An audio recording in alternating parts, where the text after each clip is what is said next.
Oops, hey, we're live. The Pixar movie about the Day of the Dead? Don't say chocolate. No. No, that would have been a good joke. But no, it's the Pixar movie about the Day of the Dead. I know the one done by they used it to push Surface a lot right when it was coming out. Like they were like, oh, we did all of our animations on Microsoft Surface. And all this kind of stuff. Yeah. I forgot I about know that. the one now. Yeah, that's a good movie. It's probably one of my favorite Pixar movies. I still think my favorite Pixar movie is Finding Nemo. Yeah, I like Finding Nemo a lot. Apparently, we're live. The list. My watch just told me that we're live, which should tell you something. Where is the list of movies? Yep. I don't care about list of Pixar staff. Oh, for the record, I probably haven't seen a whole bunch of the newer Pixar movies. Like, I haven't seen... is Moana Pixar, or is Moana Disney? Yeah, Moana is Pixar. Why is it not in the list here?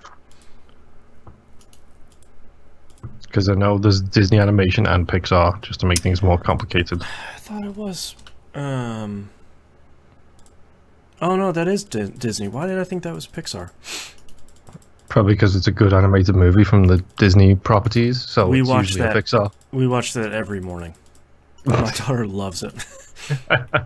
She's just like wrapped on that movie. That and I actually feel like one of Disney's more underrated. I guess there's two of them that I feel like most people haven't watched. One is Tangled. Princess and the Frog is the other one? Yeah, Princess and the Frog. Princess and the Frog is really good. I heard everyone raving about that when that came out, because that was their big step back into the traditional animation, wasn't it? Yeah. It's surprising how good it is. And it has a really great message of, like, you get ahead in life by working hard. Like, no one's going to hand anything to you. Oh, okay, so it's a movie about bullshit. Yeah. It's definitely not a movie about the real world where, you know, if it was about the real world, it would just be about good old boys clubs. Yeah, I mean, I'm not gonna lie, but like I've listened to enough of the Bamfcast, and like I think it was one of the Doctor Who U episodes. Mackie was talking about about getting promoted in a job and working hard, and Mackie's like, bullshit, that never happens. Yeah, unless you're the boss's son, and then you get a promotion. Yeah, and I'm thinking every time I hear that line, I'm thinking there's a little bit too much salt in that, which means that he's worked somewhere where the boss's son has been promoted above him. Yeah. I love you, Mackie. What usually happens to me is the boss's drinking buddies suddenly shoot up the corporate ladder. Like, that's the funny thing is, like, I don't really want to smack talk people who I work around here, but it's funny watching the boss's friends come in and then not be able to work with him because he is such a strong personality, and they just leave. Yeah, they're like, well, he's not fun like he is when we're... Yeah, this isn't hanging out time. Yeah. Yeah. Oh, man. Oh, I need to open up chat for... Bag is full of bullshit. This stuff. Like, my bag is legitimately full of bullshit. Whatever. Who cares? Oh. So, yes. If I'm not here next week, as we were saying pre-show... Yes. It's because I have died because we're going whitewater rafting, and we legitimately have to send a waiver in before we go, saying that we won't sue them if we do die. Great. Mm-hmm. Oh, boy. Which, not gonna lie, that type of shit makes me nervous when I have to. I think I've done it 3 times in my life. I've signed away the rights to sue a company if something happens to me, and it's like every single time it makes me nervous. Yeah, where it's like, is this... How common is this? I think probably the last time I did it was for my best friend's stag do, when we went to Go Ape, which is a climbing, like a tree climbing and an obstacle course through a forest. Oh, cool. Hello, motorbike. And we went there, and it's like when we got there, like we had to, like, you had to have the paperwork saying, yeah, we won't sue if one of you falls and breaks your neck. And it's like, great. Is that, what are the chances on that before I sign this thing? And I mean, to be honest, doesn't help that I'm terrified of heights. So yeah, that's not a great combo. No, it is not.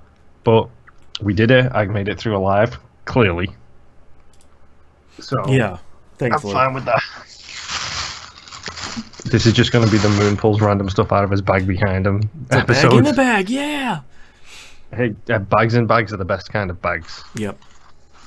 I can't remember who made the joke, but it was a stand-up comedian talking about a drawer full of bags. Yeah. Yeah, I had one in England. I have one here. When we were growing up, we had this thing. I don't know where it came from, but it was like this long... Looks like a tube sock, but it's open on both ends. Yeah. And one end tightens up, so you can just pull one out. Yep. No, we didn't even have, like... It didn't even tighten up, because this was probably before the tightening technology came along, but... Yeah, a piece of string. I always laughed because we just called it the hot dog. Because, like, it looked like a hot dog, and it had, like... the bags poking out of the two ends of it, and it just... So whenever I think it's like, oh yeah, just put it in a hot dog, and I'm like, God, we were so weird.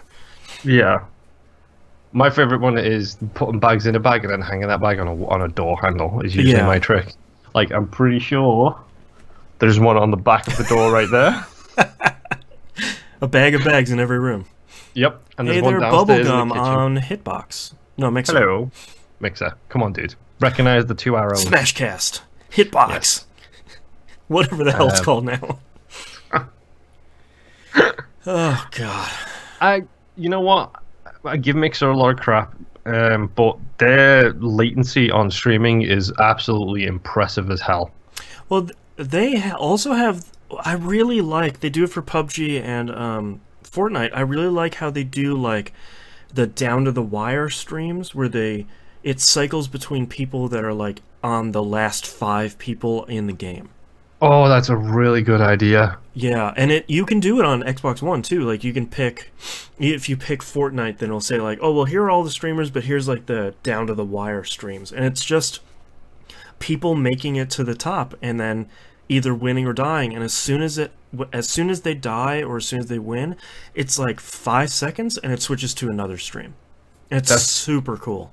Kind of a really good idea for those who just want that instant like adrenal hit of give me the win. Well, especially for games like that, because if you're not a streamer like Ninja where you have enough people that you can kind of keep a commentary up the whole time, it's like half an hour of someone crawling on their belly through the PUBG map. Well, clearly you've never played with my wife. Go Pretty much. Yeah, but Mixer does some cool stuff. They just... Oh, man, what did they just announce, too? Oh, they announced co-op streaming, where you can stream with a friend, and it puts both of your streams in the same stream alongside each other. Oh, they've been doing that for a while. Okay. Where you can... I can't remember what it's called. It's called co-streaming, I believe. Yeah. Where it puts both of your video on the screen at the same time, and I'm pretty sure you can jump between the audio as well. Oh, cool. So you could choose who you're hearing microphone-wise. Right. So it's actually kind of a really cool feature.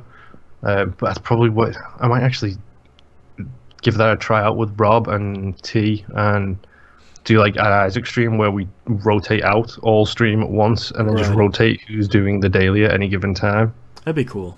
That's an interesting idea. I may have to look into this more. Yeah. Oh god, what else? Oh, okay. So I finished season 4 of Agents of S.H.I.E.L.D. because that is all there is up on Netflix. I'm still stuck halfway through the beginning, like the first season. I'm like, oh, this is so bad. I just need to make it through it. It's rough. Yeah. Like it's really rough. Like for anyone listening, it's fine. Like it's very much like a procedural cop show. It's fine. It's just every episode is very long. Yeah, but although to be honest, that I think season 3 has probably got one of my favorite parts of the TV episode ever in, which is the parting shot episode for anyone listening to the Outcasts. It's like season 3 episode 12 or something. It's called Parting Shot. Not going to talk about it, but it's an incredible like 10-15 minute sequence in TV that it's so good. Hey there, J Vengeance in chat. Says, evening, I'm still super and now super employed. Yeah! Woohoo! Congratulations. down with Granger Games. Oh wait, they already went down. Ooh, too soon. But yeah, Agents of Shield. I was actually having a talk with, I think it's Ardivian or Ardvian. I can't. My pronunciation is terrible. About the characters in the show, and I'm kind of rescued a little bit from this because while hello there, Healthy Archer 91 on Mixer. Yes, bonjour. So MCU takes the enhanced people. The X-Men movies handles the mutants. The Agents of Shield show deals with the Inhumans, which I have zero connection to. Like, I've never read anything with the Inhumans in. I've never cared about the Inhumans. So I literally don't care about any of these characters' comic book versions at all. Yeah. So it's a really interesting take for me to see them without any connection at all to the comics.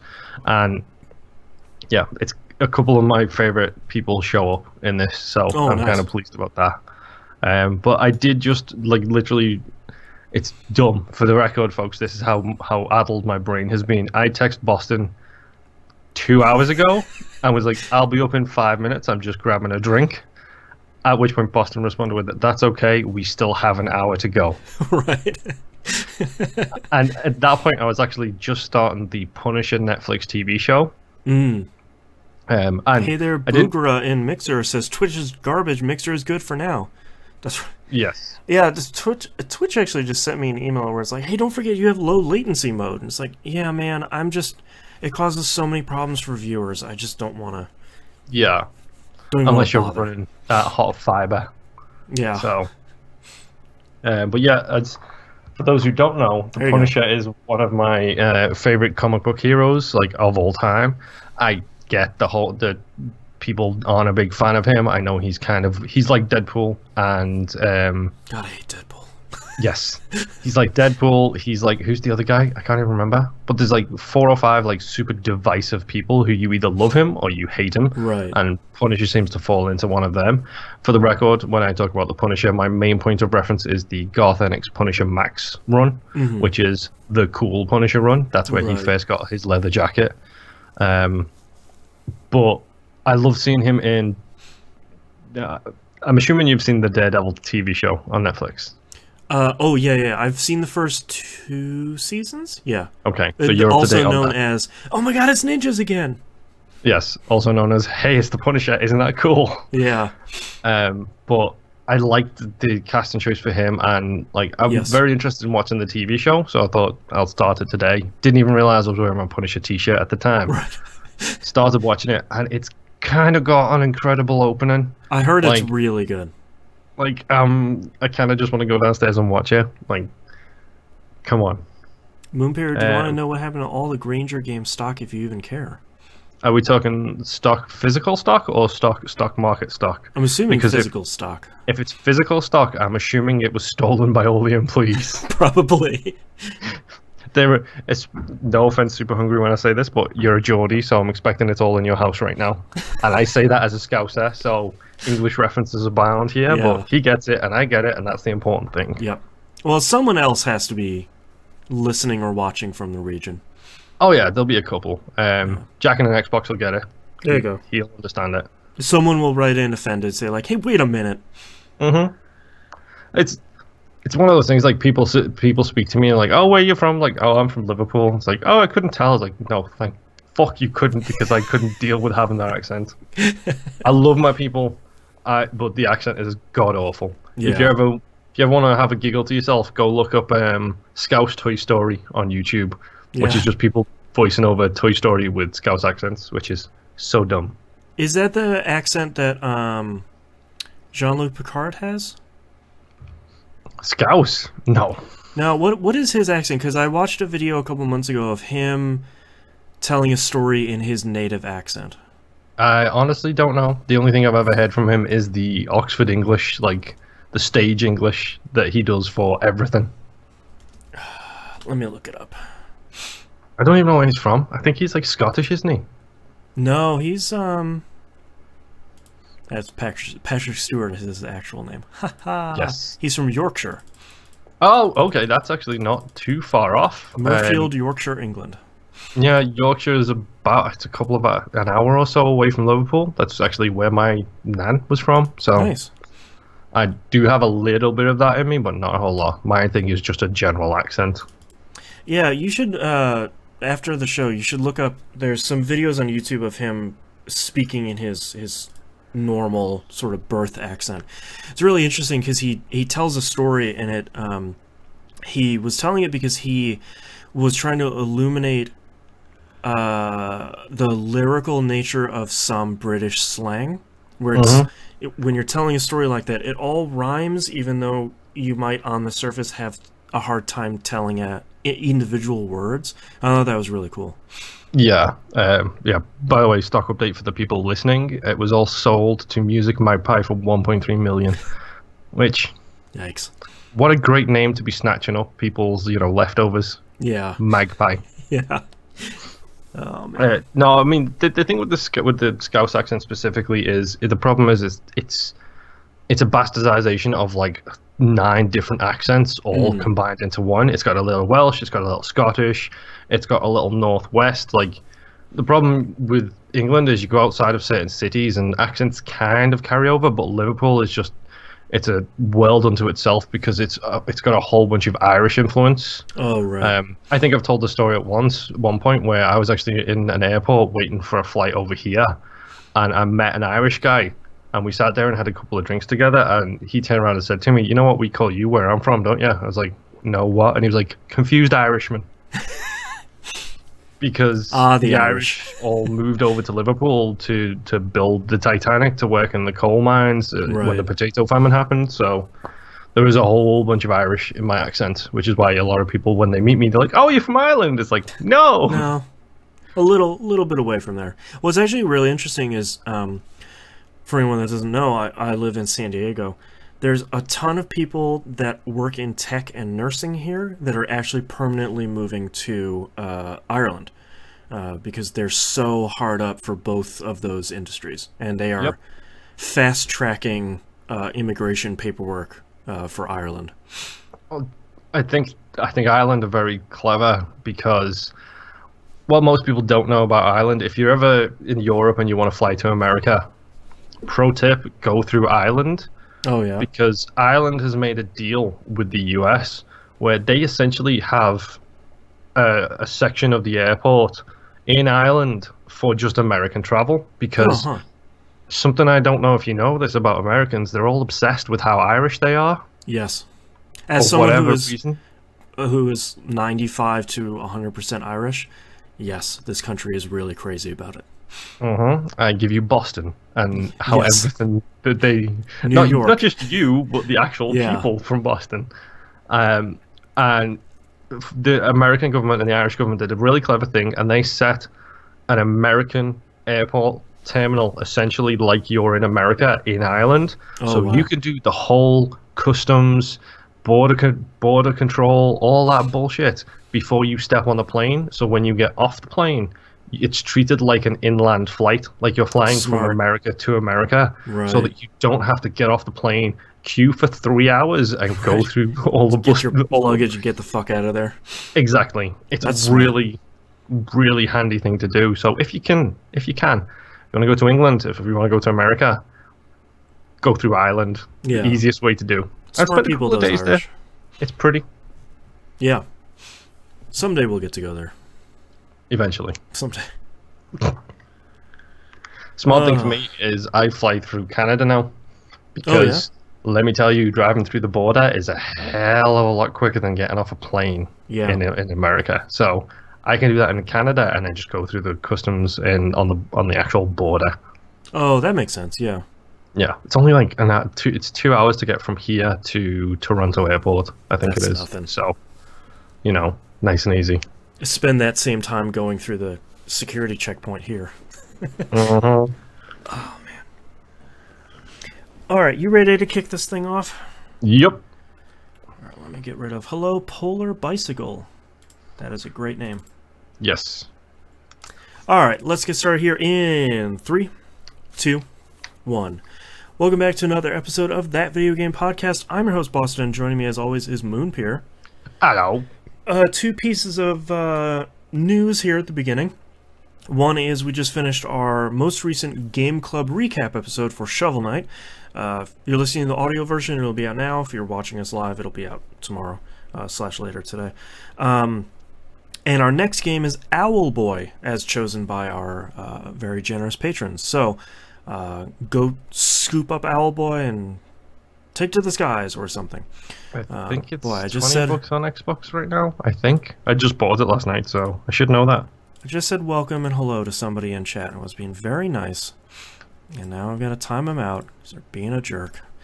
Yep. Hold on, let me close this out.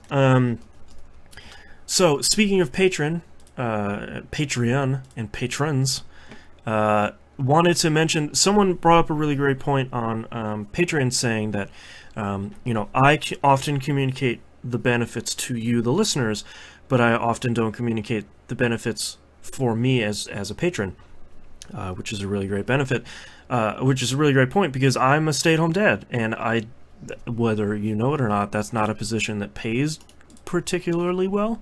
Nope. Or at all. So if you're a patron, your money goes directly to paying for this show, website hosting, podcast hosting, RSS feeds, that whole thing. And if you've ever been interested in how much money and where that money goes, there is the two sort of patron goals on the side of the website. Phase 1 is paying for just the audio, and then Phase 2 is paying for the website stuff. So you can see sort of the breakdown of where all that money goes and how close we are to that goal. So patreon.com/E1M1 if you're interested. It helps both of us, all of us. Patreon's fun. I like it. I like giving all you ladies and gents a bunch of content every week. We'll get more eventually at some point when we figure out what else we can do. Yeah. Alright, all that news out of the way. Let's get started, Moonpier, with what you've been playing this past week. Okay, let's get started with I want to say the oldest, but I'm not too sure anymore, actually. Yeah, okay. Let's start with the oldest. Shovel Knight. I finished that game, and now I'm really, really eyeing up the DLC. I will probably be jumping back into that game repeatedly just to get through some of that DLC. Yeah, me too. Because, go listen to the episode, folks. Yeah, we don't talk about the two DLC, the two, and eventually later this year 3 DLC episodes that came out. But I know one of them you play as Spectre Knight, and apparently is the other one Plague Knight? Yeah, the other one's Plague Knight. Apparently, especially the Plague Knight one is supposed to play very, very, very differently, and that's exciting. Yes, but Shovel Knight is good. Yeah. I don't really want to say too much about it because we got a whole different episode dedicated to that game. So go listen to that one instead. Yeah. I don't know, but I jumped in to see if Thieves a tiny little bit, a little bit. Well, there was supposed to be that big patch coming out this week that got delayed. Yep. Some things I didn't know that have changed since the last time I played this. There are now super special chests. Okay. One of them is the crying chest. Excuse me? It's a chest that has a face on it that cries. Okay.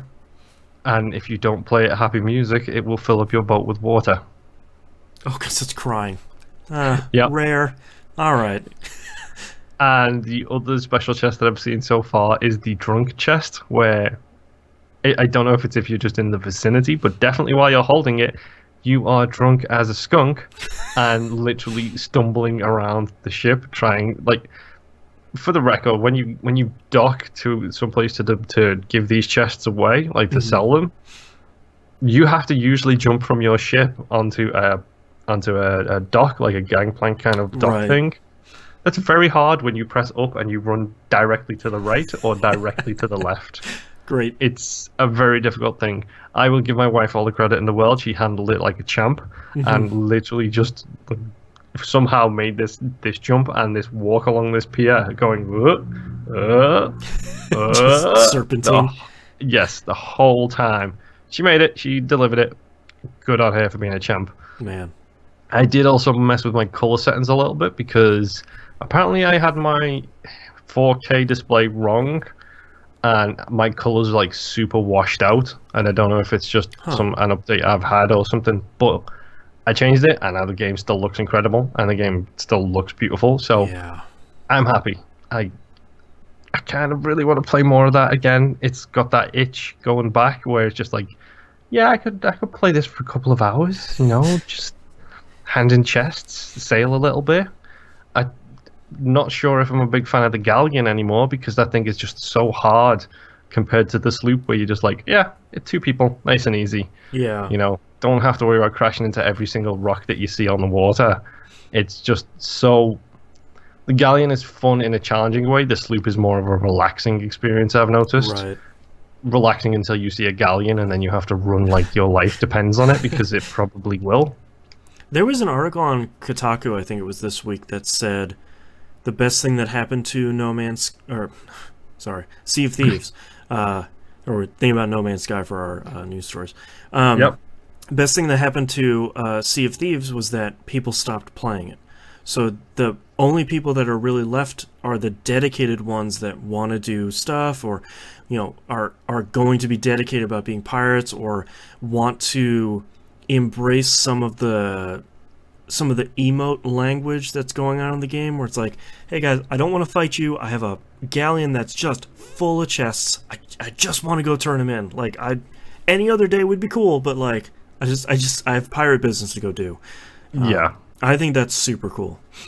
Yeah, and I think it's also a case of by people stopping playing the game, it gives them a chance to get a whole bunch of updates in. Yeah. So that when people come back to it, because people will, like, this game, I don't think this is going away. I think this is going to get talked about for a while. Every big patch, every major content update that they do. Yep. You're going to find that people will trickle back in and be like, oh, this is way different from the last time I played it. Let's, let's play for see a while. how... Exactly. Yeah. And with Game Pass as well, is it gives them that audience, ready-made audience right there with Game Pass for people to just be able to jump straight back in and play it whenever they feel like it. That's true. Which is always good. You don't have to go out and drop the 60 on it. You can drop it $10 for a month and just be like, okay, this is cool. Yeah. So no, Sea of Thieves, like, I'm not disappointed by the game. I'm not let down by the game because they were never dishonest about what that game was.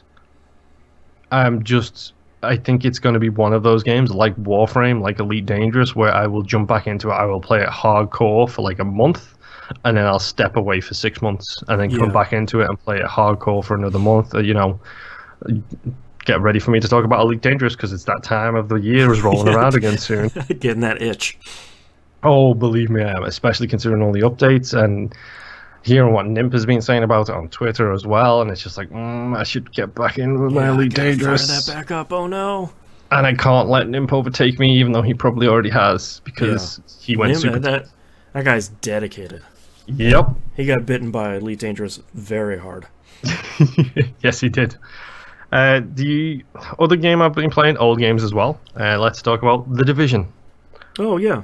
Or, how is this game still as amazing as it is? How is this game still as fun as it is? And how is this game still alive considering what it came out as? Right.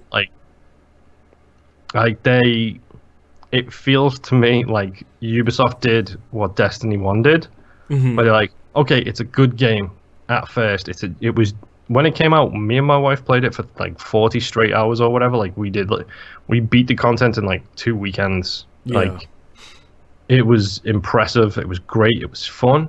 And then we did that thing that you do with every one of these games. You hit the end game, you stop playing because there's no more content. Right, or like everything that's left are raids, and it's like, well, maybe that's not my scene right now. Yep. And we actually have a really big positive in this because we've got friends who want to play this game now and hadn't actually beat the game back then.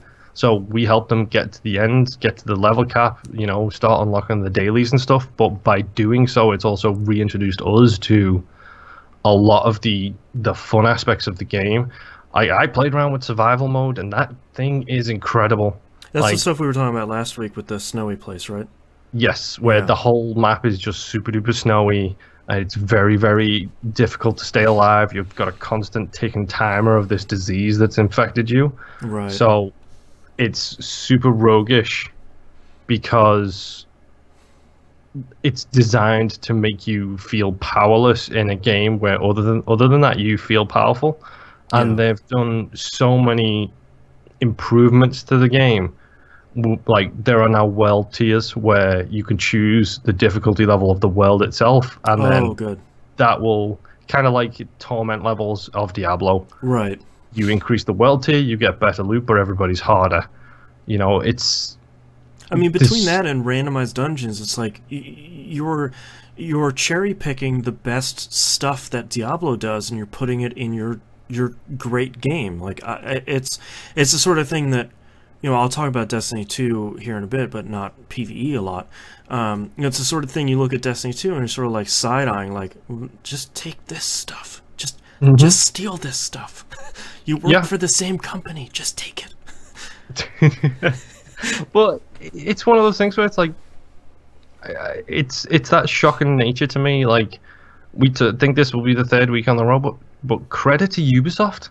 Yep. Like, they have done an incredible job of not giving up on things which other publishers, other developers would have thrown out of a window as fast as they could.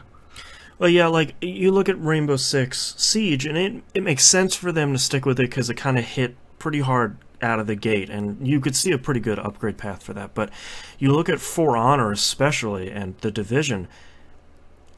If I was in Ubisoft's shoes, I'm not entirely sure I would have voted to stick with either one of those, truthfully. Especially not For Honor, because it was sort of not great. Like, it was a fun enough game, but the problem is it was real easy to break it real quick, especially when you didn't have dedicated servers. Right. Which they just resolved, I think. I think they just put dedicated servers recently. A month or two ago, they put it in there, but it's like, it's one of those things where it's like, I still don't think people are giving them enough credit for being a customer-facing, customer-oriented publisher who are easily one of the top 3 publishers. Like, say what you want about, you know, EA's out there, you've got Microsoft out there, you've got Sony out there, you've got Blizzard out there. Whether you want to admit it or not, Ubisoft, I think, are in a better publishing and development position than Microsoft, than Sony.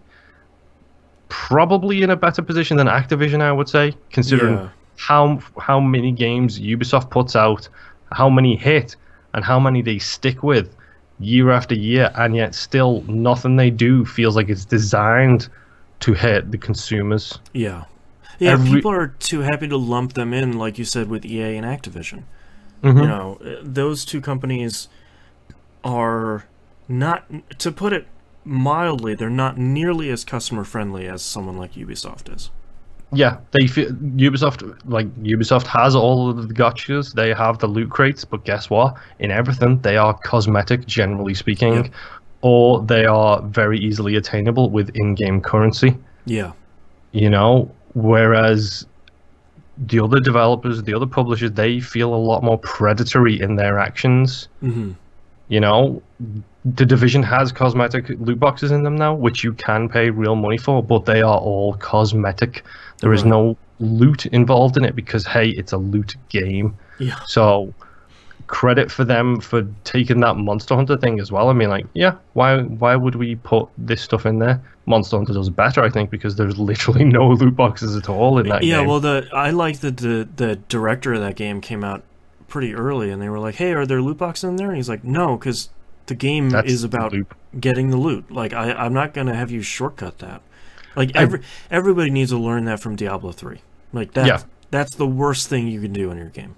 Yeah, look at what they did with the Real Money Auction House, and look at how badly that backfired with them. And then more people probably played that game after that than ever did before it. Oh, yeah, as soon as, like, what was it, Loot 2.0 came out is what they called it. As soon as that came out, everyone was like, all right, let's get on Diablo 3 now. They fixed it. And even if, you know, even if it wasn't that much different, it was very different. I think the marketing around that was huge for Diablo 3. Yeah, and how many people do we know? I know at least 2 or 3 people who have bought that on multiple platforms and sunk multiple hundreds of hours into it. I'm raising my hand that I've 100%ed, you know, 360 and PC, and now the PS4 version, and there will be another one, I'm sure. Yep, wait for the Switch version. Oh, Diablo 3 on Switch. I don't know if I want to I don't know, Switch for me is like a different sort of... It's a different beast. Yeah, like I don't really treat it like that. For me, the Switch is more like a pick up and play sort of thing, as opposed to like, all right, let's tuck in and play something for, until the battery dies. Yeah. I don't know. No, why. that's understandable. Yeah. But yeah, no, the Division, it's really cool. And if you have the game and you're playing through the story mode and you kind of want some help, feel free to drop me a message. Oh yeah. I helped T-Bomb and Rob, that's T-Bomb Rocks and Brain Eater from the community. Great name, by the way. Yes. I helped them both get their gear score up, like maybe 20-30 points in like 2 hours. Oh, so nice. It's really not that hard to get yourself like higher geared up to do higher gear stuff, and it's got that really satisfying loop of everything becomes a loot pinata, and then you're just like, what's this? Ooh, what's this? Ooh, what's this? Oh, this is a huge upgrade. Oh yeah. And they do the great thing of sharing loot. So if I'm in a party with them and we all do like, we did ones which were too low for me to actually get any benefit from, but guess what? I can still drop every single thing I got on that, and it matters to them because it's better than what they've got. Right. But not as good as what I've got. So it allows them to essentially get an extra person's worth of loot from doing one random mission. Right. That's smart. It's really clever, really helpful, and that game is just so satisfying. It's got really solid gunplay, like the sound effects, everything about it. The game is rough when it came out. Yeah. The game is looking just as good as ever. It's running really fantastically, and I'm getting that itch to jump into it every day and see what are my crafting assignments, what's my combat assignment, what's my dark zone assignment. I want to go in and do that stuff, which I don't get that for a lot of games. I don't get that itch to just load it up, see what I can do, and just blast out like 4 dailies. Yeah, like spend an hour and just kind of do your daily stuff. Yeah, exactly. Yeah. So, it's looking really good. Yeah, that's exciting. My last game this week, speaking of T-Bomb and Rob, I picked this up based solely on a recommendation from them.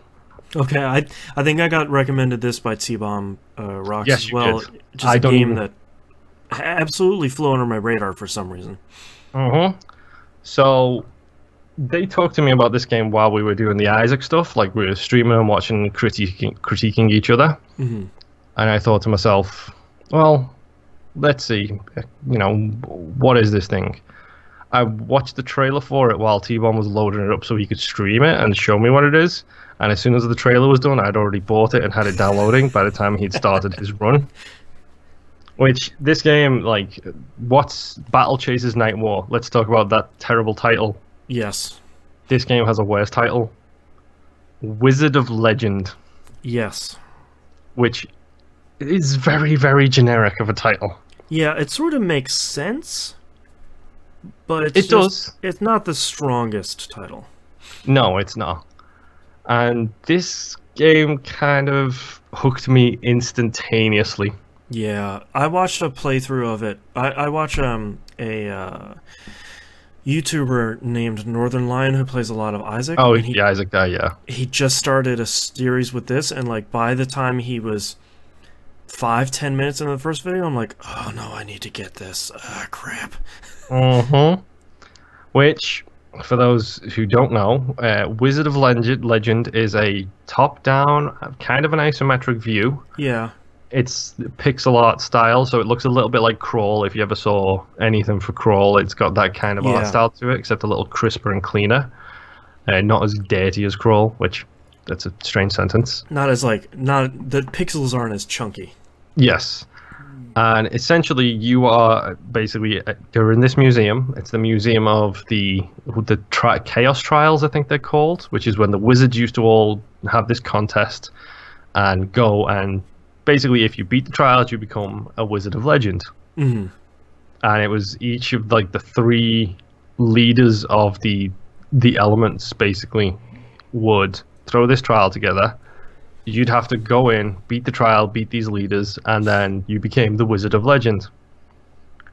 Dead simple story. Now for the mechanics, and why Boston has to pick it up and why I already did, is this is a roguelite. Yes. It's got the similar mechanics of Crypt of the Necrodancer, where you do a run when you come back, you have a premium currency that you can buy upgrades with, or different items with, or spells, or whatever. And it's essentially it's like an isometric Streets of Rage. It's an action combat game where it reminds me a lot of Enter the Gungeon, actually, because it has where Enter the Gungeon has that dodge roll mechanic.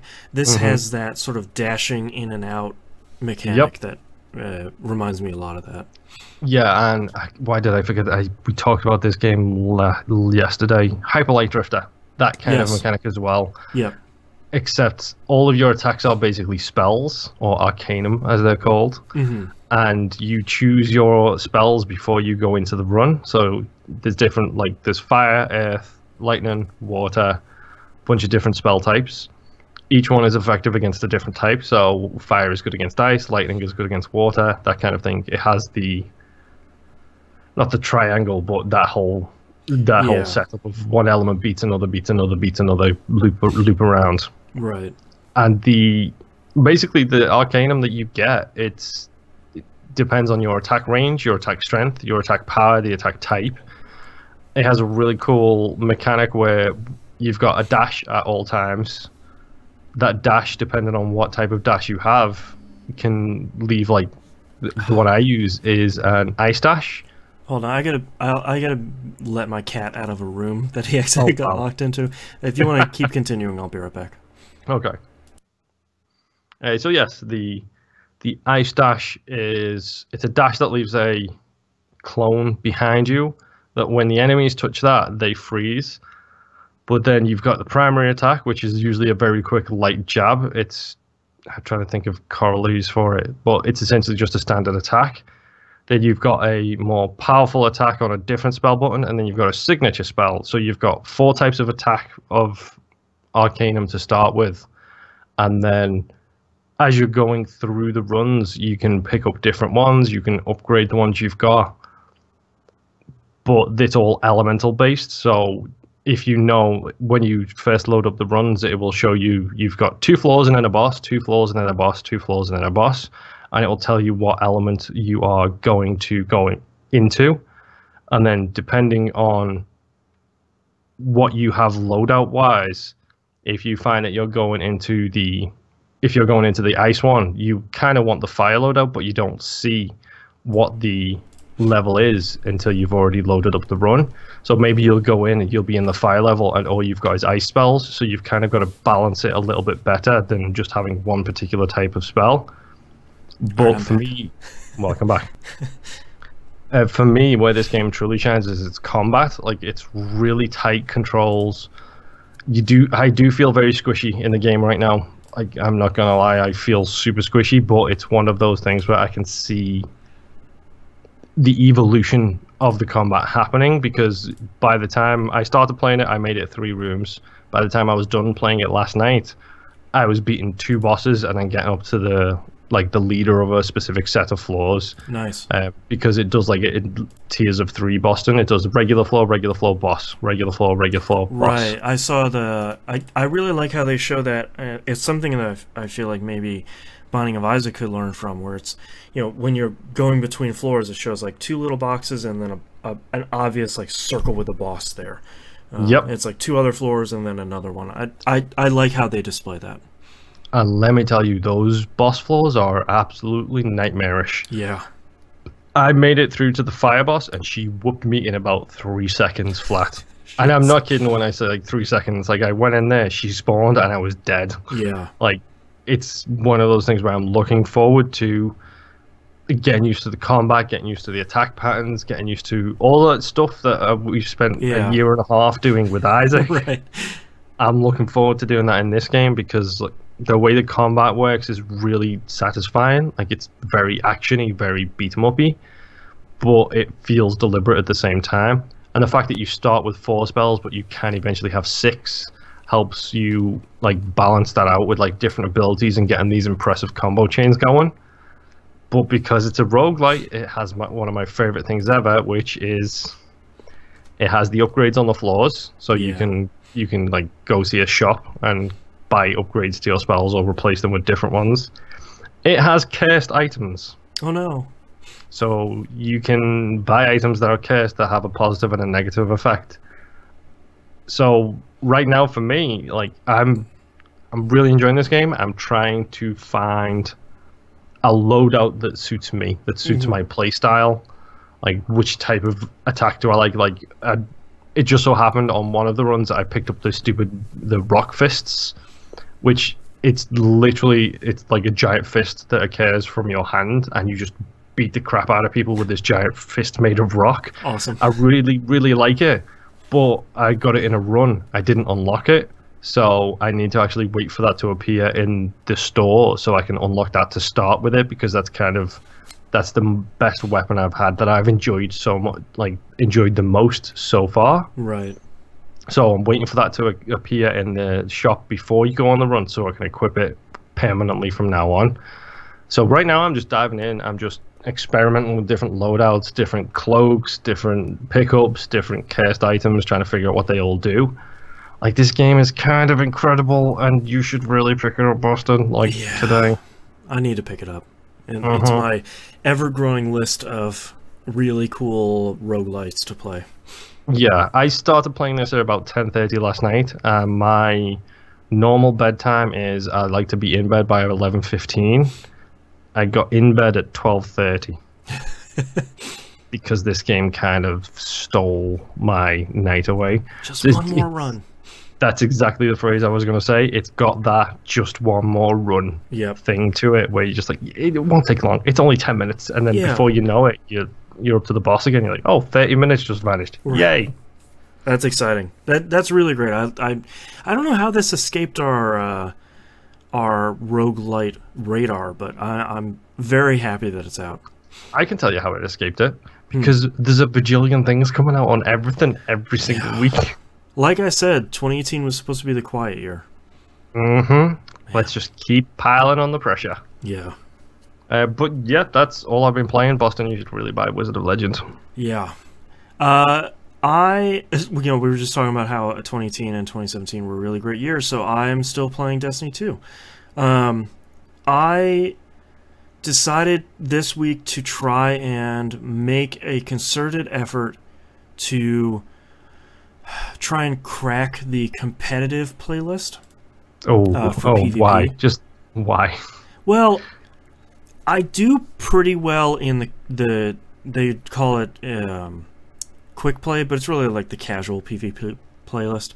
I do pretty well there. I'm usually hovering at around 1.3 to 1.5 KDR. That's not too bad. I feel pretty good about. You are in the positive, which is much better than I would do. Yes. Well, there were a couple runs this week where I'm like, okay, I went 0.064. Okay, that was 0.2 is about right for me, dude. Yeah. So I thought, well, I really want that competitive Season 3 pulse rifle they have there, because it would be really good for PvP. And I don't want to belabor why it's really great, because it's not a Destiny podcast, but it's basically the two perks on there are complementary for each other and really great for PvP. Yeah. It's definitely not a PvE weapon. And I gave it a concerted effort this week, and I lost every single match that I went into. Oh, wow. And that's gonna losing matches is gonna happen, and they have since changed the matchmaking rules for competitive PvP, which I will go and try for maybe a match or two. But there are 2, maybe 3 big reasons why I'm not enjoying competitive PvP, and I won't be going for this weapon unless something changes dramatically. One is I'm bad at this mode that's there. Yep. It's called Countdown. That's the Counter-Strike one, isn't it? Yeah, where it's like go place a bomb or kill the whole team. Either one. If you place a bomb, it detonates. You win, or if you kill the whole team. And it is Destiny 2, so it's 4v4, which is fine.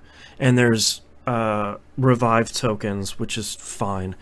I don't like that mode. I'm not good at that mode.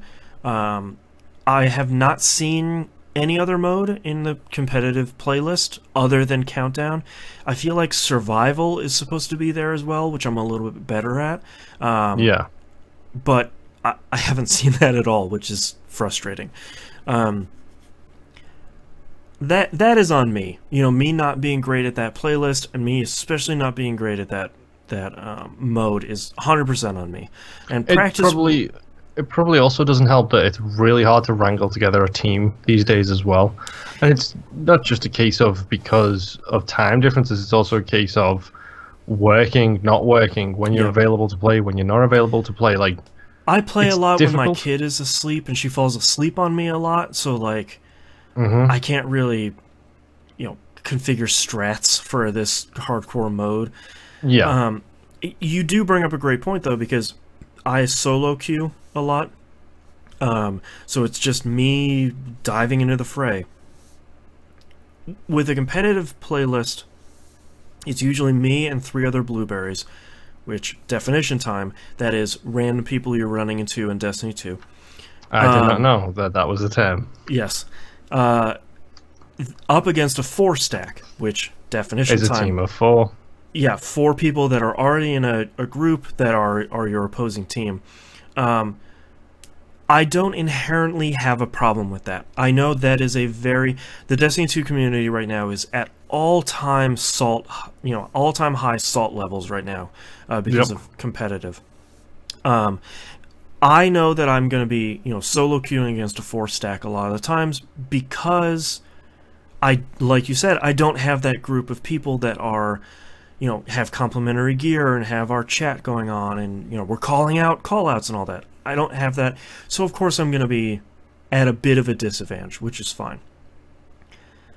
The 4-stacks that I'm running into are like professional killers.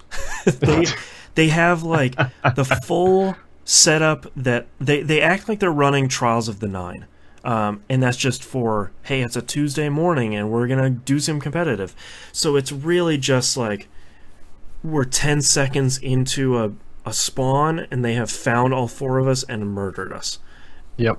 And I'm not super salty about that because that's that mode. We didn't have a team that communicated as well as they did. And they sort of earned that win. But at the same time, losing the difference between the casual playlist is in the competitive playlist, you lose points when you lose, and you gain points when you win. My least favorite type of multiplayer scoring is if you lose points. And I'm fine with that because the casual playlist is you don't lose points when you lose. And you gain additional points as you get on a winning streak. That's fine. And it still does that on competitive, but that's just 100% not for me. I like playing the casual one. I'm working my way through the ranks. I think I'm rank 3 right now, and you start at 0 and it goes up to 5, and then you can prestige. That's probably where I'm gonna live, unless 3 other people on PS4 in the clan decide to start playing at the same cadence that I do.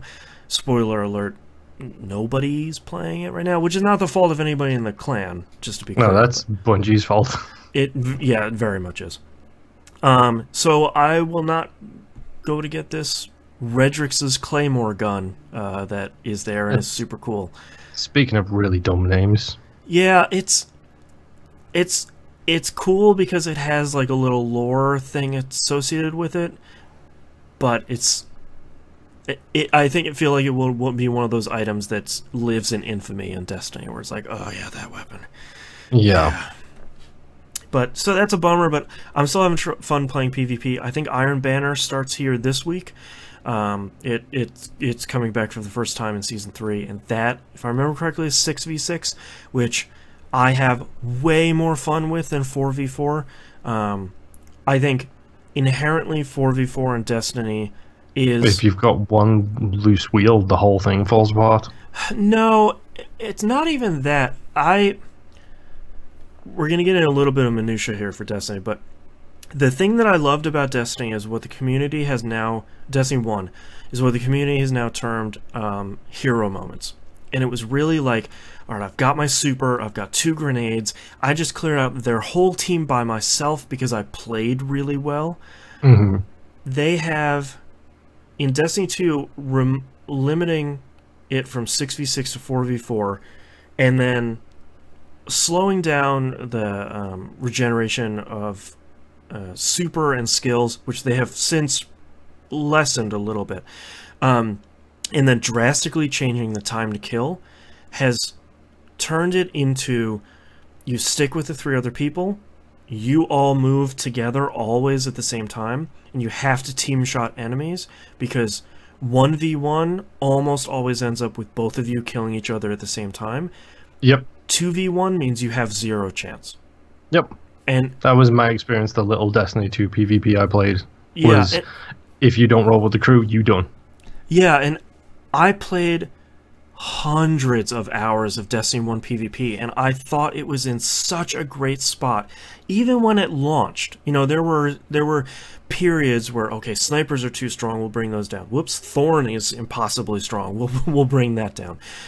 You know, they were sort of tweaking it as time went on, and I thought, as it went from year 1 to year 2, Destiny 1's PvP was in a really great spot. And then had fluctuations all throughout and then by the time they got to year 3, it was fine, but maybe the knobs had been tweaked a little too much. Yeah. And then to come into Destiny 2, and this is the story of Destiny 2, you screwed up a good thing, and they changed the time to kill, and they changed the team size. Those are really the 1-2 punch for Destiny 2's PvP not being great. It's just not as fun to play moment to moment, and yeah, I feel like it leaves.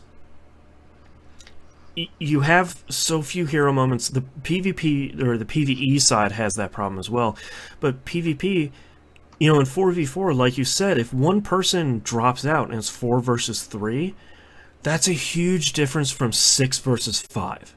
You know, 6v5, you can still make a match happen. 4v3, you're sort of just borrowing time until someone hops in your match. And they're probably not going to stay there because you were down 30 to 15, and they hop in, they're like, well, I'm not going to. Why would I stay here for a loss?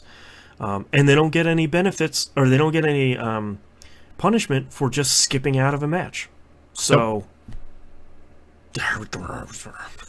Yes. I have been playing some PvE stuff though. I'm working on. There seems to be a 5-week exotic weapon quest that I did the 2nd week of. Now that the DLC's been out for 2 weeks, and Tuesday will bring the 3rd part of it. So far, that's been pretty cool. It's been a lot of go do this.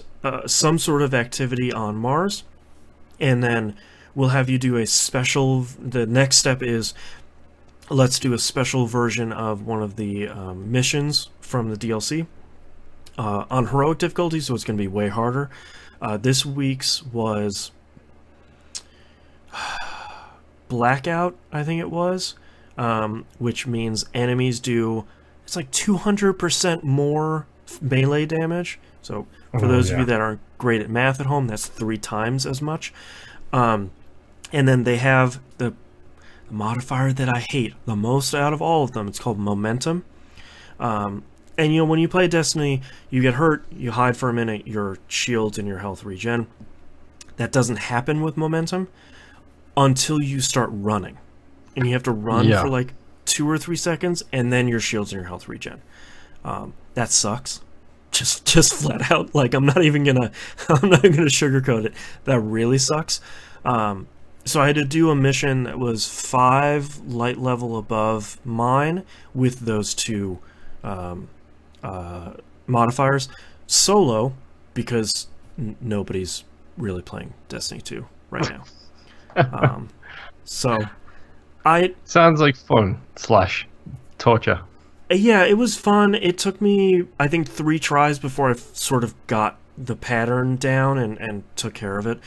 I know I've talked a lot of mess about Destiny 2 this week, but I'm still playing it, and I'm really looking forward to weekly reset. There's just a lot of stuff to do in there now. I'm finally getting to the point where I did a heroic strike today successfully, which is a pretty big milestone for me right now, because thankfully Bungie came out this week and they said, look, we hear you. You hit light level 240 as soon as you finish the DLC, and then you sort of hit a brick wall over a giant chasm between 240 and 250 that if you're not doing the raid, it's really hard to fill those 10 points other than... Oh, so exactly what happened with Destiny 1 and exactly what happened with Destiny 2 first came out. Like, it's... Well, no, because it's sort of... There's a problem right now. Bungie's doing the right thing in one respect, and it's sort of screwing people right now. They're doing the right thing where if you don't have the 2 expansions, that's fine. You can still do PvP and the Nightfall and a bunch of strikes and all that stuff. And all that stuff has scaled correctly. But unfortunately what that means is the Nightfall is really easy right now. Heroic strikes are light level 350. The Nightfall is 270, which is super easy to get through.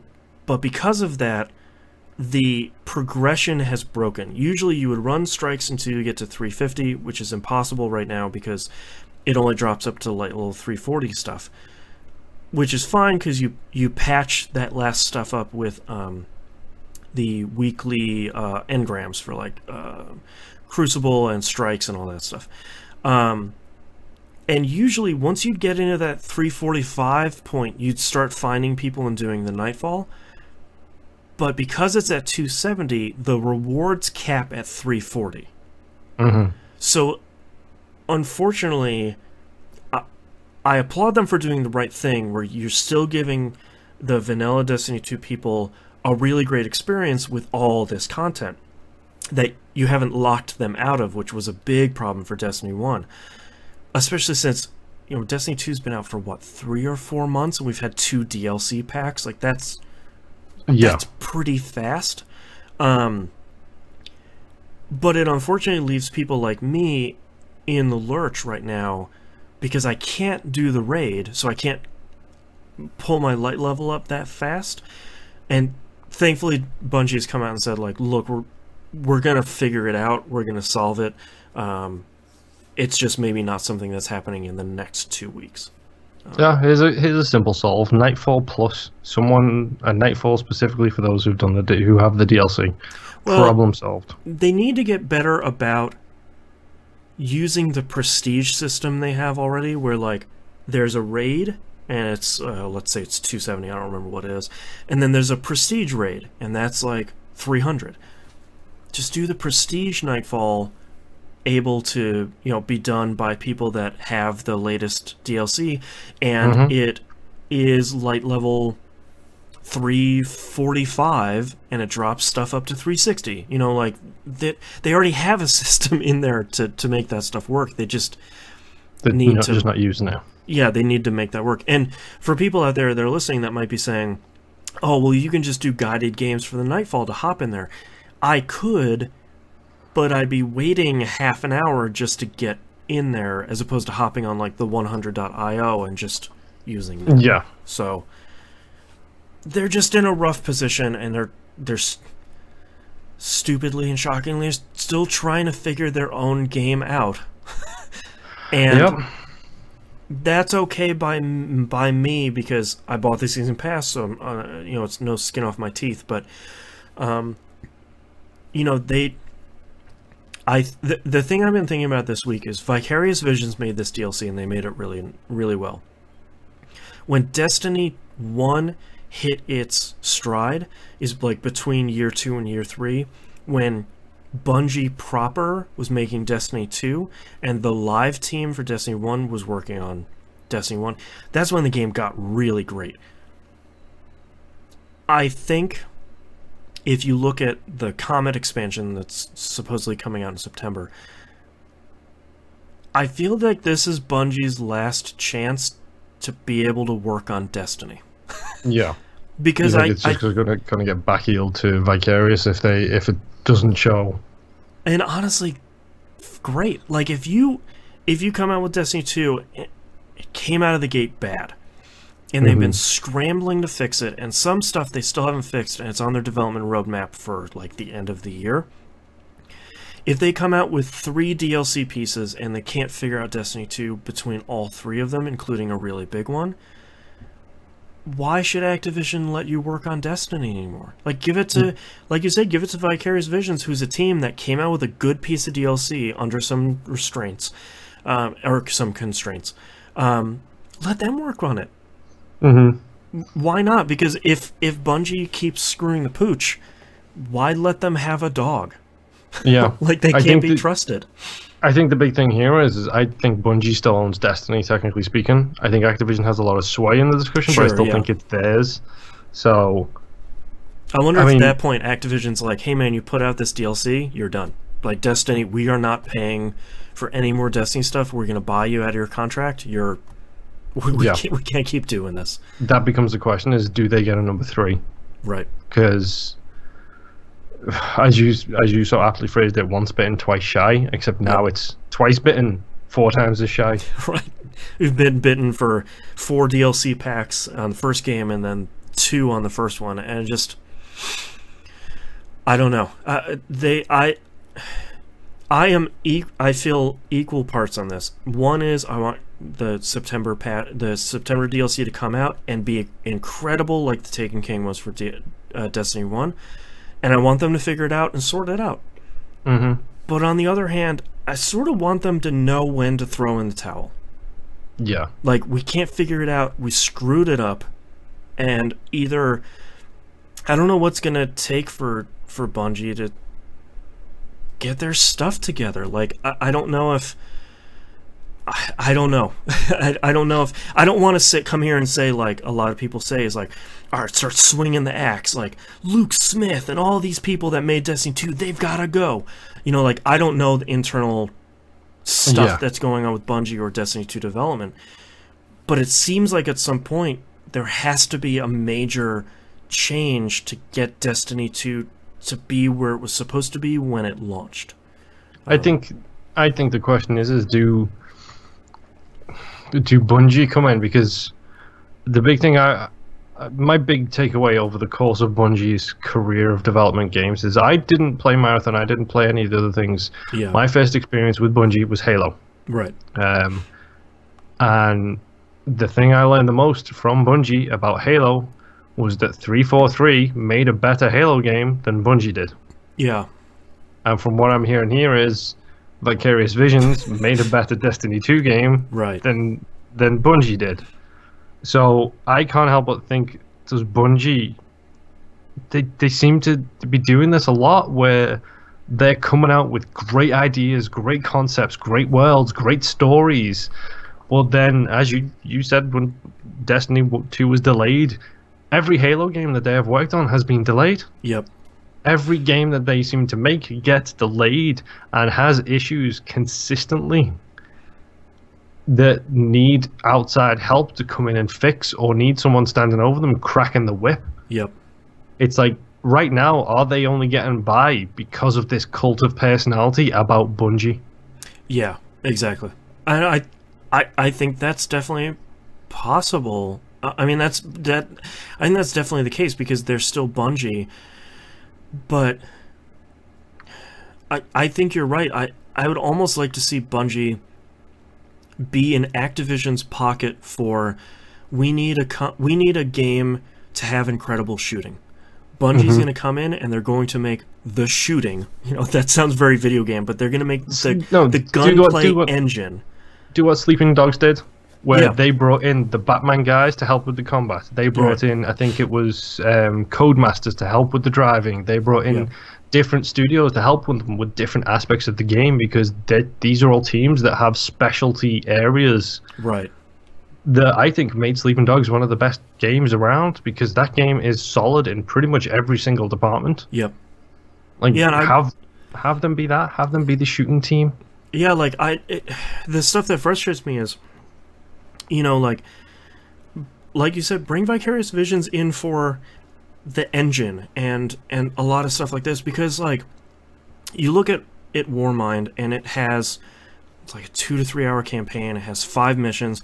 2 of those missions just take place in maps that are for strikes.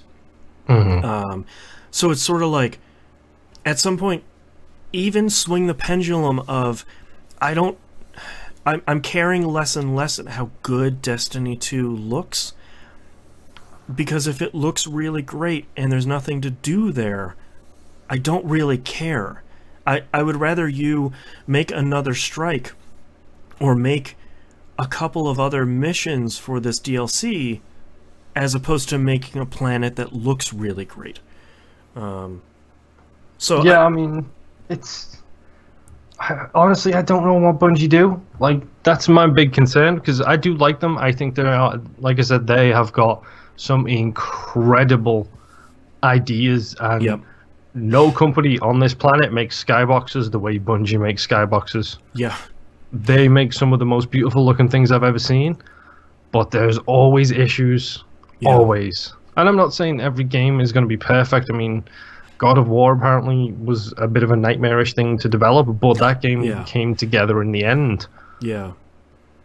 But when it's this consistently, it's the same things year after year. Same problems for the same game. Yeah. Well, Umos8 in chat says, put it really great, says, I feel like Ubisoft salvages vision in a much better endgame than Bungie has with Destiny. I agree. I mean, we were talking about that earlier, and I feel like the Division 1 has taken the same trajectory that Destiny 1 tried to do, which is, we're going to take this game and we're just going to polish the hell out of it, and we're just going to keep putting out great content, you know, quarter after quarter after quarter.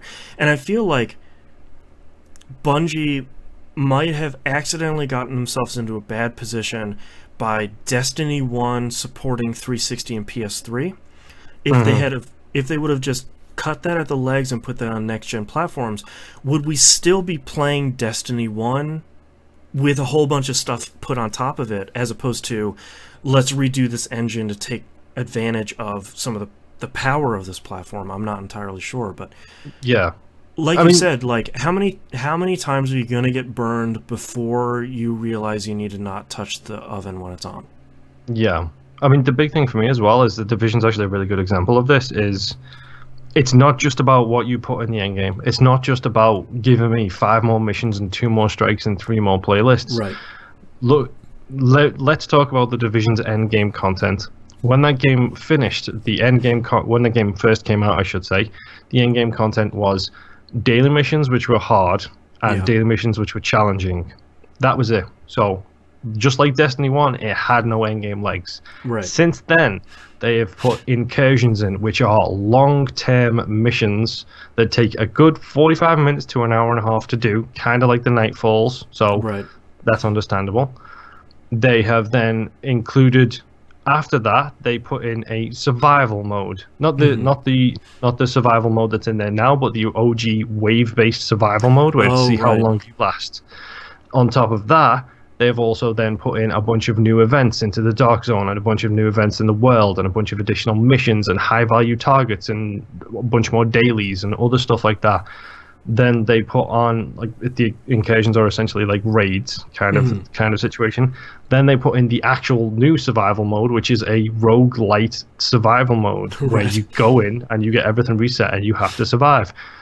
That's not more of the same. That's 5 complete... Oh, I forgot to mention, they now have a full-blown PvP mode in there as well, where it's 8 against 8, and you can go in and do capture and control points. And randomized dungeons. And the underground, which is the randomized dungeons aspect.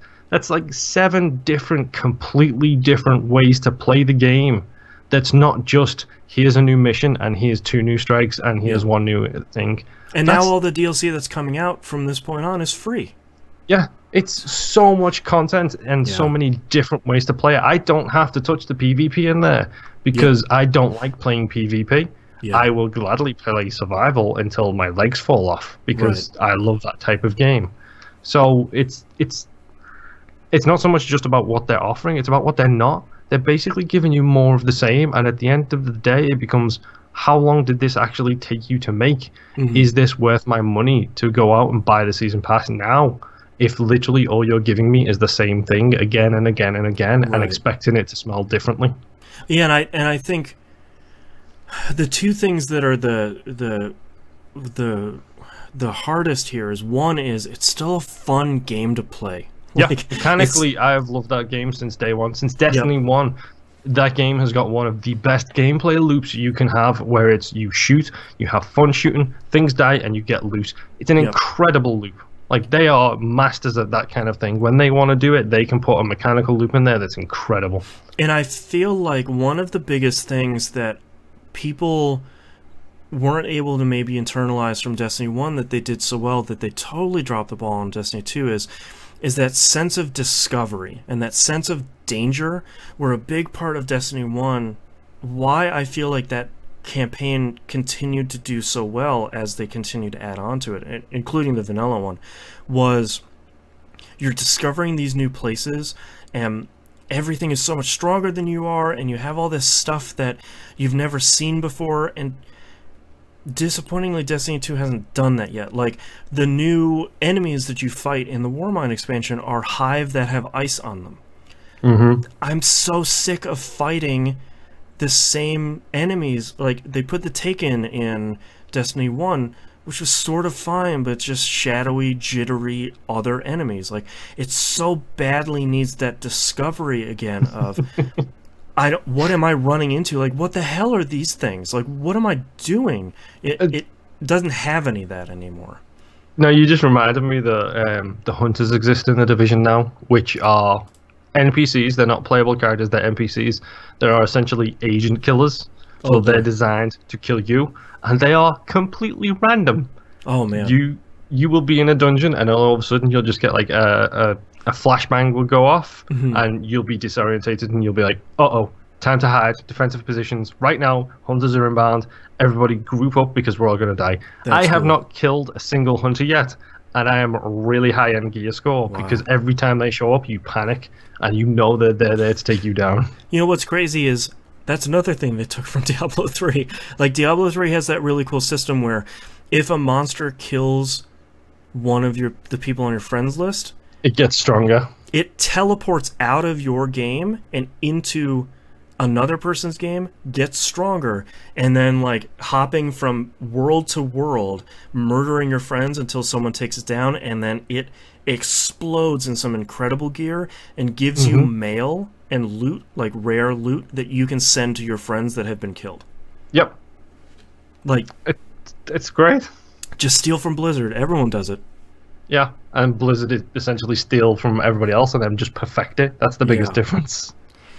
Oh man, so Destiny 2 is, to wrap it up, is still fine, but it continues to be the game of missed opportunities, and I am not entirely sure of how long the very small Destiny 2 community can continue to do this.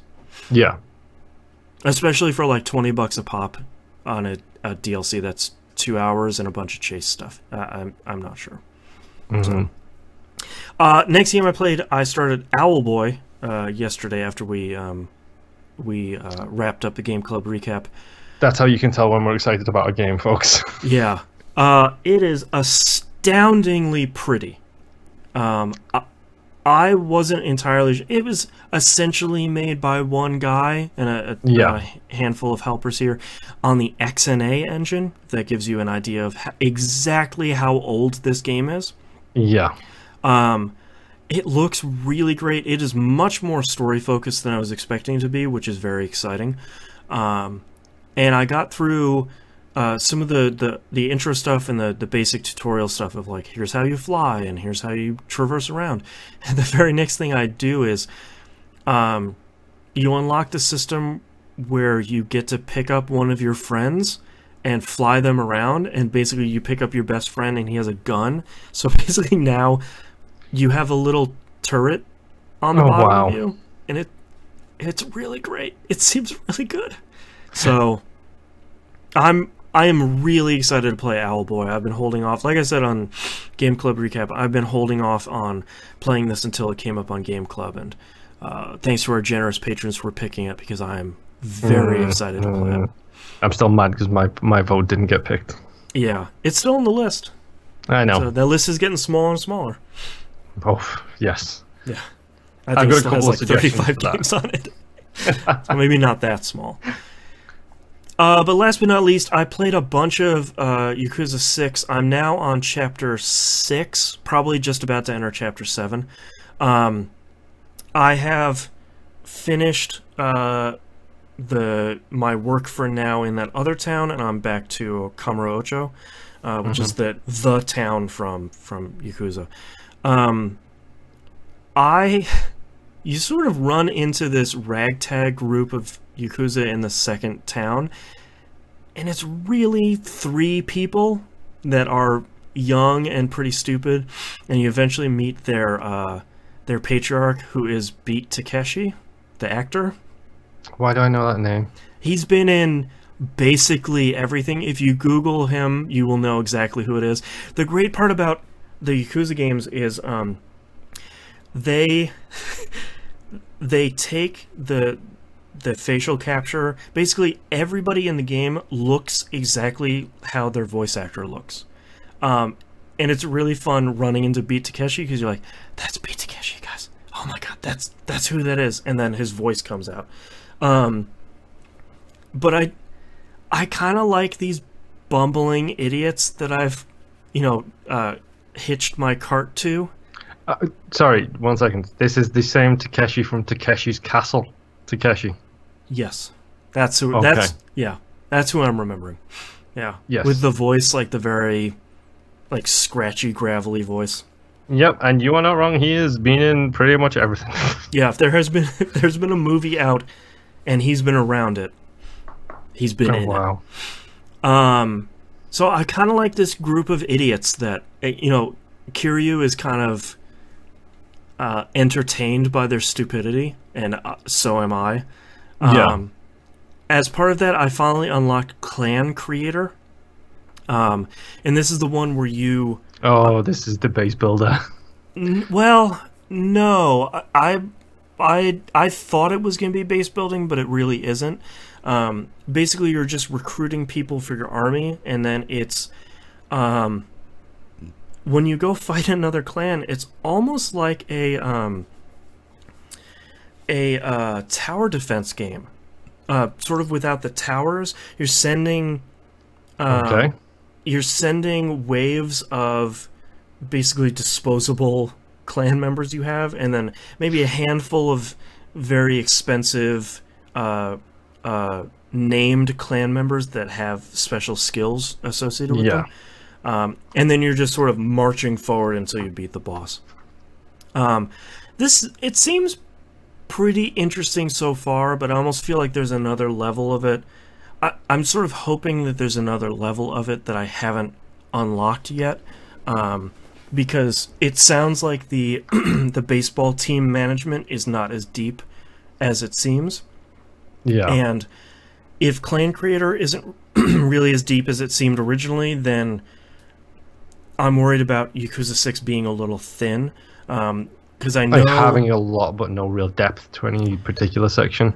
Well, and the hard part is I'm unfairly comparing it to Yakuza 0, which I'm now understanding was absolutely stuffed with an incredible amount of content that the game maybe hasn't really done that often across the series.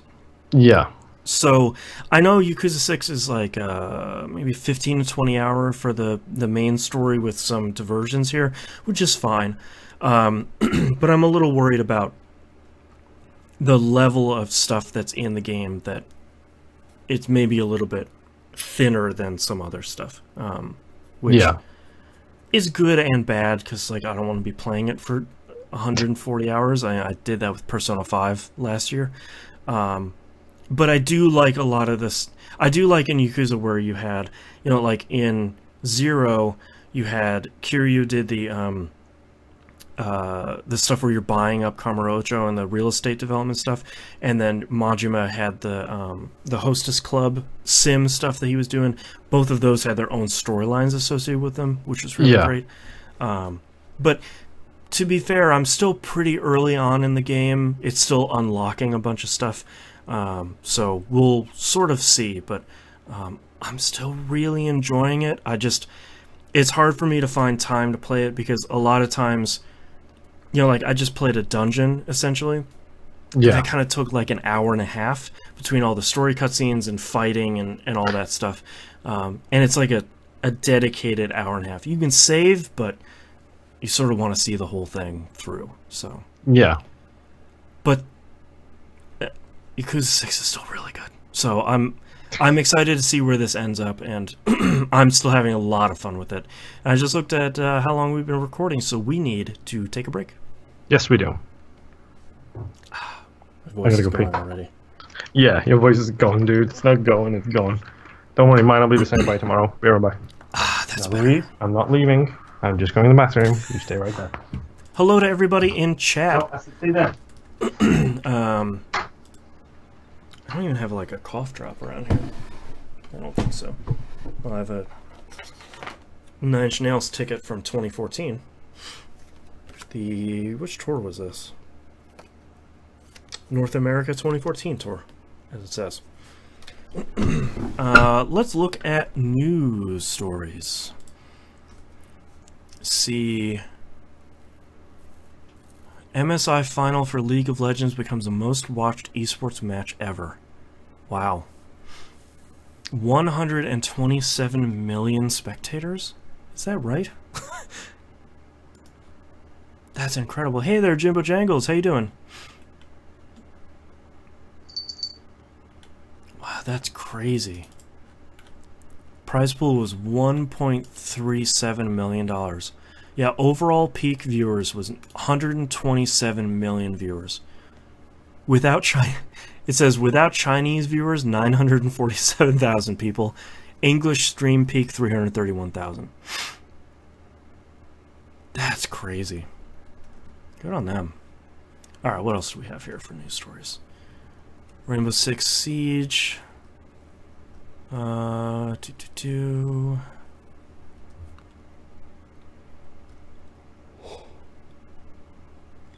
my god, excuse me. Friggin' exhausted. Alright, let's check Reset Era here. Yeah, change her up. Privacy policy, fine. Terms and rules, fine. Video games. Oh god, that's right. E3 is gonna happen soon. June 9th. 9th, 10th, and 11th for most publishers, and the 12th for Nintendo. You're okay. And Moon's back. Hello. Hello. I was just looking here that E3 is coming up here in June. Beginning of June. It's sort of rough this year because we're going to be talking about E3 like half a week late because the Xbox One, the Xbox conference is set to start as soon as we start recording. Yeah. And then like all the rest of the ones happen that day and the day after. Well, Nintendo will be before we even record, won't it? They're on the 12th, yeah. Everybody else is on the 11th and the 10th. EA has theirs on the 9th, but I'm not really expecting a lot from EA this year. Bethesda. Oh, you fucking kidding me? I'm expecting a lot from them because they've got a whole lot of Sony executives getting up on the stage and bowing to do. Well, they do have Anthem. I don't know if they're going to show Anthem a lot, though. Battlefield. Yeah, Battlefield gets shown off on the 23rd, though. They're unveiling that, was Tuesday, Wednesday. They'll show more of it for sure. Yeah. I'm very excited for Xbox and Sony. Me too. Also, I don't know if you can tell. Look how sad she looks. Oh, I just want to love you. I'm excited for Square Enix because they're having one for the first time in 5 years. Has it been that long since Square One? Yeah, it's like 3 or 5 years. And I sort of, the crazy thing is, like, I sort of don't care about the Nintendo one. Not because I don't care about Nintendo, but I feel like they do this stuff so often that's not really. Yeah, it's not special anymore. Her flicking her tail. Oh yeah. Yeah, it's not special anymore with Nintendo. They do it like every 3 months now, isn't it? Or every 4 months. Yeah, I think it's once a quarter now. They used to do it every month for a while. Mm-hmm. All right, I'm ready to start whenever you are because we have so much stuff to talk about. Okay, let me have a half a Snickers and I'll be with you. Okay. It's so funny that her tail is almost like a little rounded on the end. It doesn't come to that like point that some cat tails do. Nope. She is a kitten in adult form, basically. Yeah. Oh, you man. mean weirdo. I didn't see any other news stories that are really happening. We're going to talk about that in news stories. I don't care about that. Sony PlayStation first-party studios in their current projects. Sure. What do we have here? All right, Naughty Dog, Days Last of Us 2. Sony Santa Monica with just finished God of War, so they're...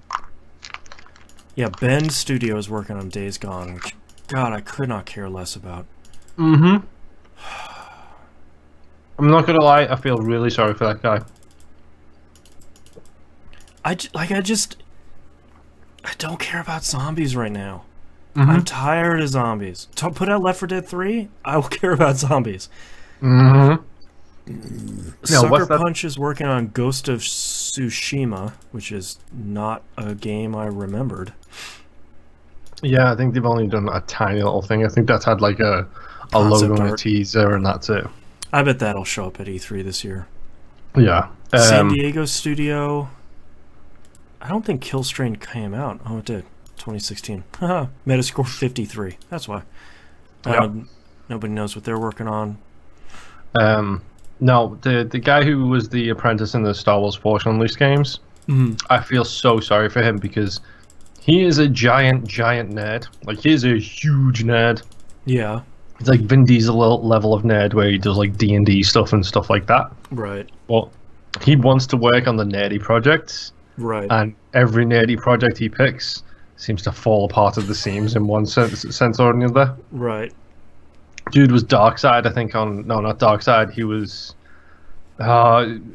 Superman's other big bad. Not Darkseid, the other one. Oh. That's so out of my wheelhouse, I can't even think of his name. Well, he was that in Smallville. He was the apprentice. Hello, Louise. Force Unleashed. She's actually pairing. Can't hear it. Shockmount's doing too good of a job. You stay there. I need my legs.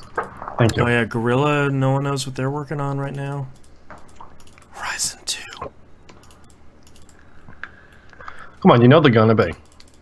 Yeah, Sony's not gonna let that get that passed up. The thing is, that's crazy is like, whenever that comes out, I have to get a 4K TV by that point. The other one I'm thinking of is Kingdom Hearts 3. Oh, I saw, was it the IGN piece they did where he was talking about it? And it's just like, God, pray tell, is Kingdom Hearts 3 coming to the Xbox? Because I don't want to say I think it is, yeah. I think it is because I don't think that's a Sony exclusive. It has no reason to be a Sony exclusive, but... Amazon has a listing for Xbox One. Okay, good. Because I was going to say, I don't want Kingdom Hearts 3 to be the reason I buy a PlayStation.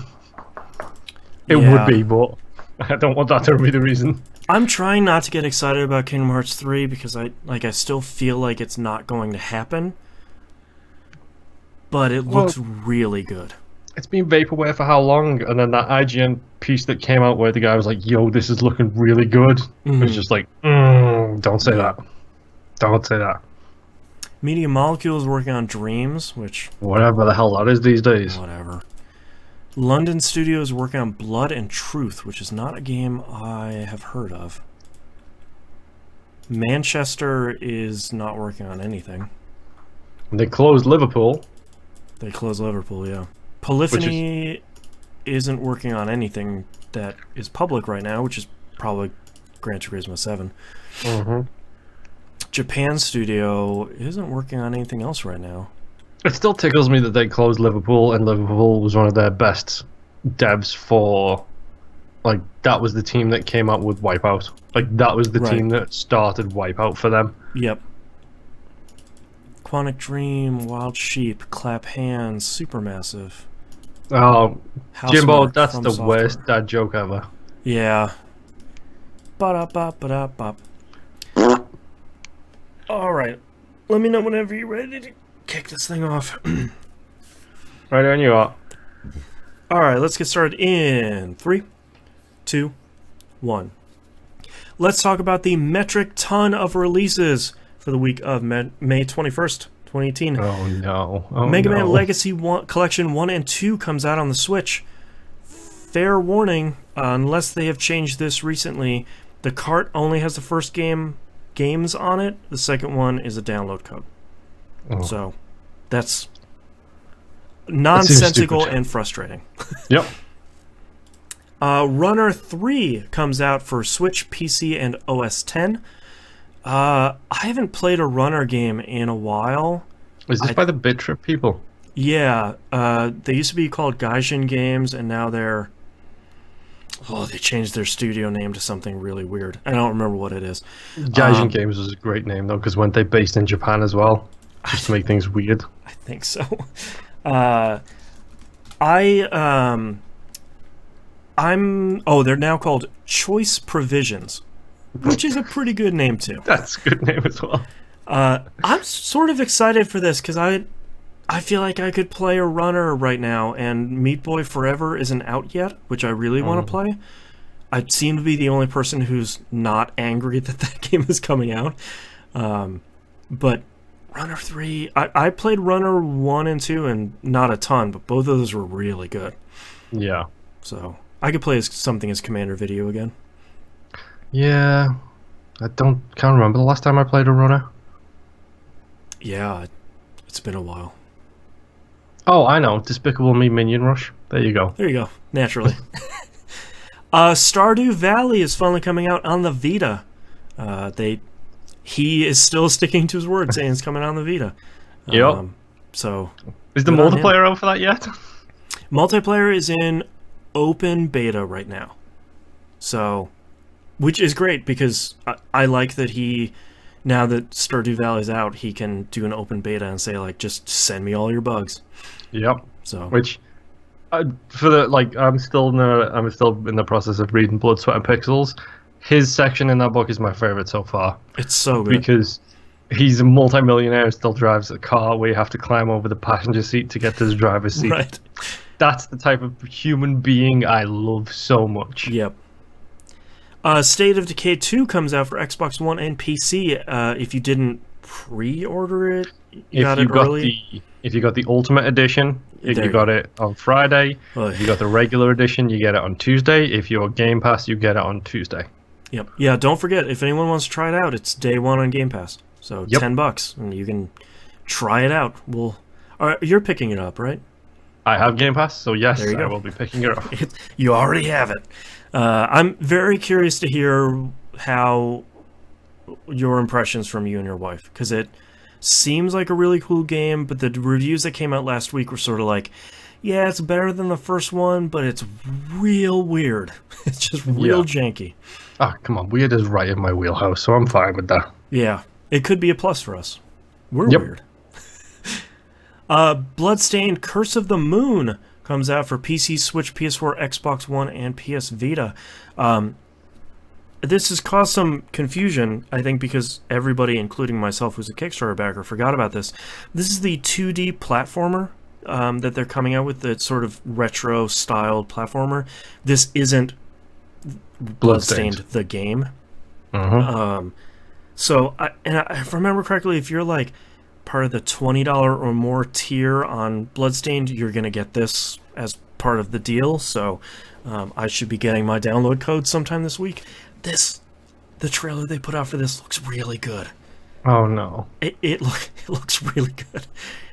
So I'm very excited to get my hands on this. This could be really cool, and it's a surprise because I totally forgot that this was part of what I backed. So. The best kind of surprise when you spend money and you don't realize it. Yeah, it's the opposite of Museum Surprise, where he spends money and then realizes he spent too much. Right. Yes. Punch Club is coming out for the Switch. I was going to say that can only be a Switch game with that title. Yeah, I played this on PC. I don't think I played it on mobile. I don't remember. This came out a couple of years ago. A really weird game that has a super cool premise, but some of the statistical decay in the game made it pretty hard to enjoy. So, interesting. Dark Souls Remastered. PC, PS4, Xbox One. The Switch version got delayed a little bit. I don't think we covered that, but from all the footage that's come out, it seems like they fixed a lot of the sort of rough edges. They fixed Blighttown. It doesn't run at 10 frames a second anymore. So, did you play the OG Dark Souls? No, because I bought it, but I was so scarred from Demon's Souls still that I was sort of like, maybe I'll take a little bit of a break. And next thing I know, like, Dark Souls 3 was out. Yeah.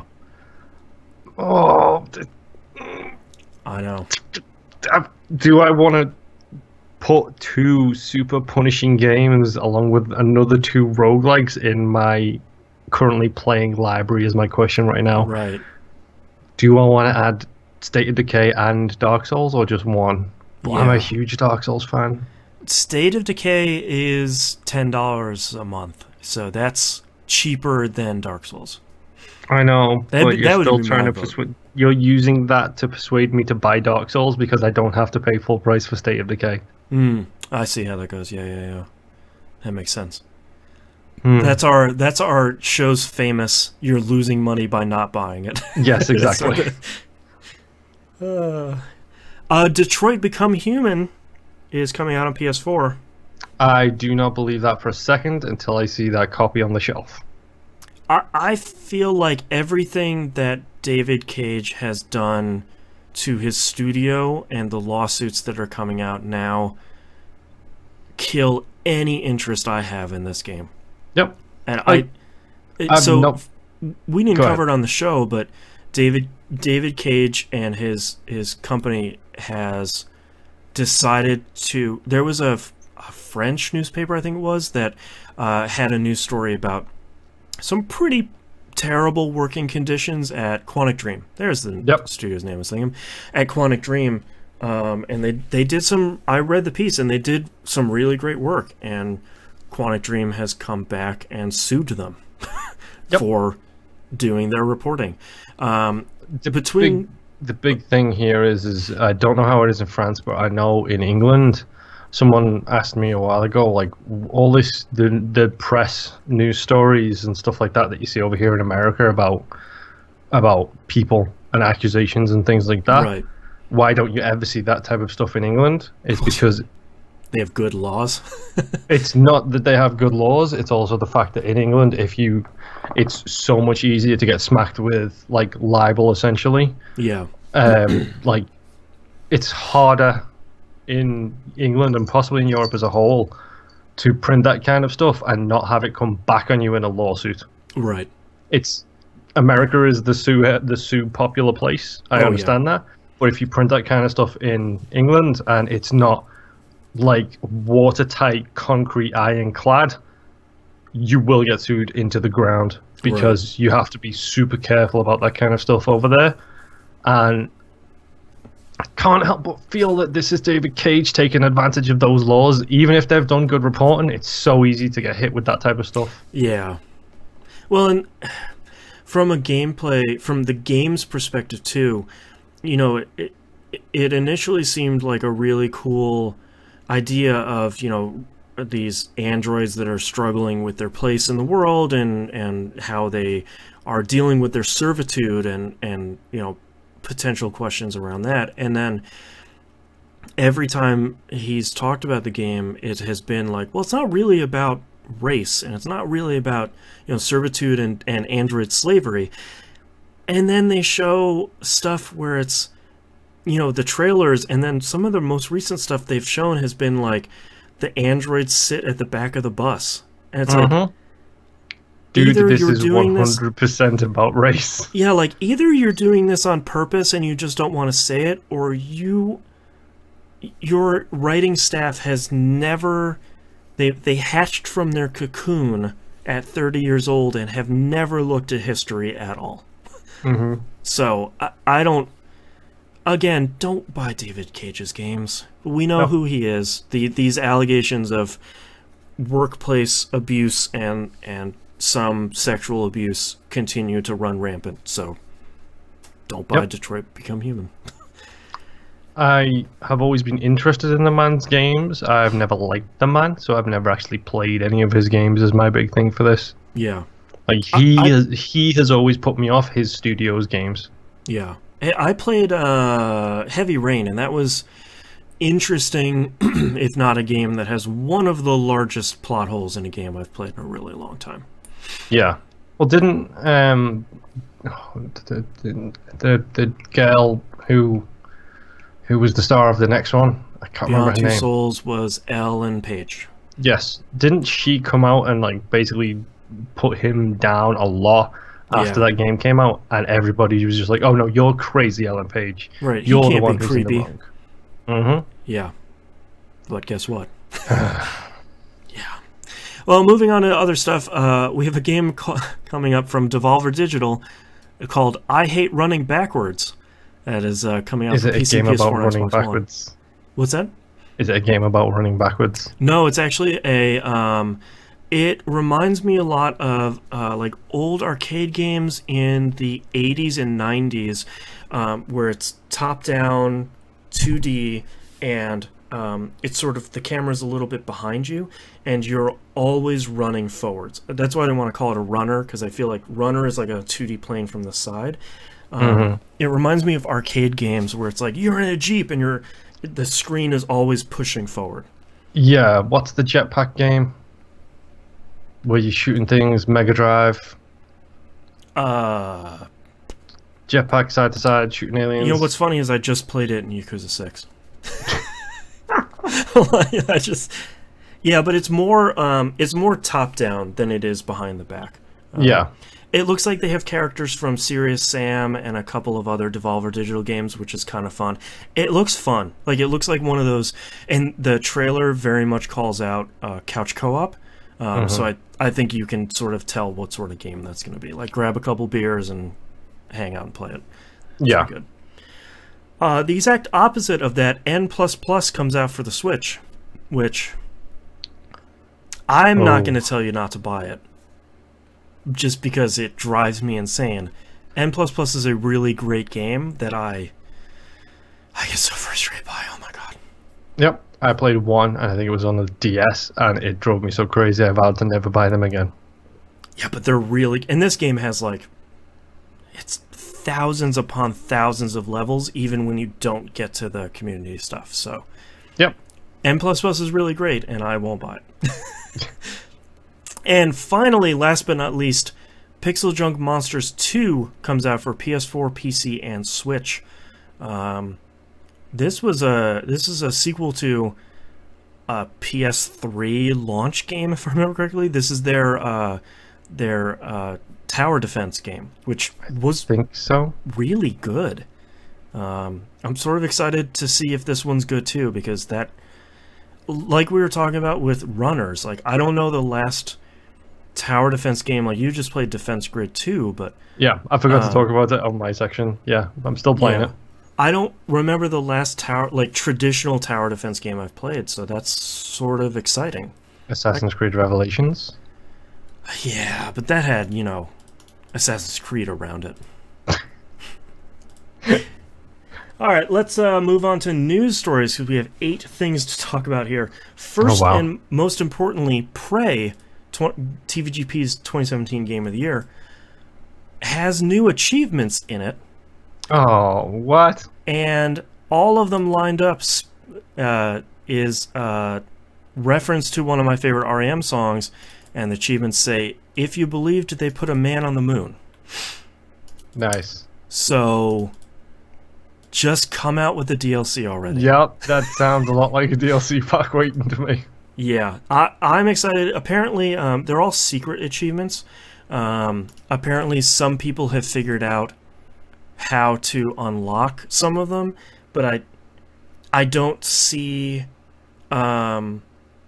I haven't seen so far what the achievement changes into. You know, if it says like, oh, you know, you unlock all of them, and they say like, oh, the DLC's coming on June 10th, you know, something like that.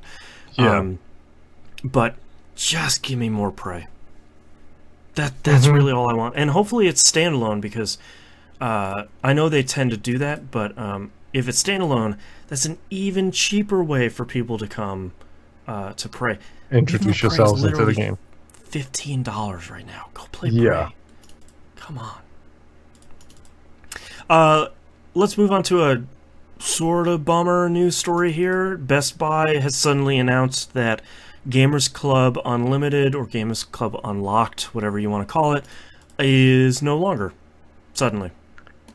It ended on the 17th, and they talked about it on the 19th.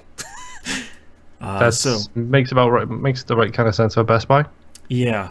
So anybody that has a GCU membership right now, it will continue to work all the way until the expiration date on their membership, but nobody can sign up now and nobody can extend their membership. So they never said why, but I think it's fairly obvious that if they're canceling a beloved plan like this, it was probably costing them a ton of money. Yeah, that would be my guess. Yeah. My guess is they tried it to get people in to buy the TVs, and people just went in and bought the games. And they tried to beat Amazon, and Amazon has been getting rid of their Prime benefits for video games, and they still didn't beat them. So that's a real bummer, because that was a really good plan, and I was just about to sign up for that. So sucks to be you. Yeah. Well, I'll just stick with Amazon until somebody hopefully better comes along. Amazon sort of sucks for buying games. Yeah. I introduced you to this wonderful company called GameSpot. I will set myself on fire. Also, it's GameStop, not GameSpot. Yeah, well, we mentioned what you knew. Yes. Next news story, No Man's Sky is finally getting full multiplayer. It's called their next expansion. That's a weird way to say that. It launches on July 24th alongside the Xbox One version. This is full co-op. You're running around with your friends, and you're running into actual real people out, I was going to say in the world, in the universe.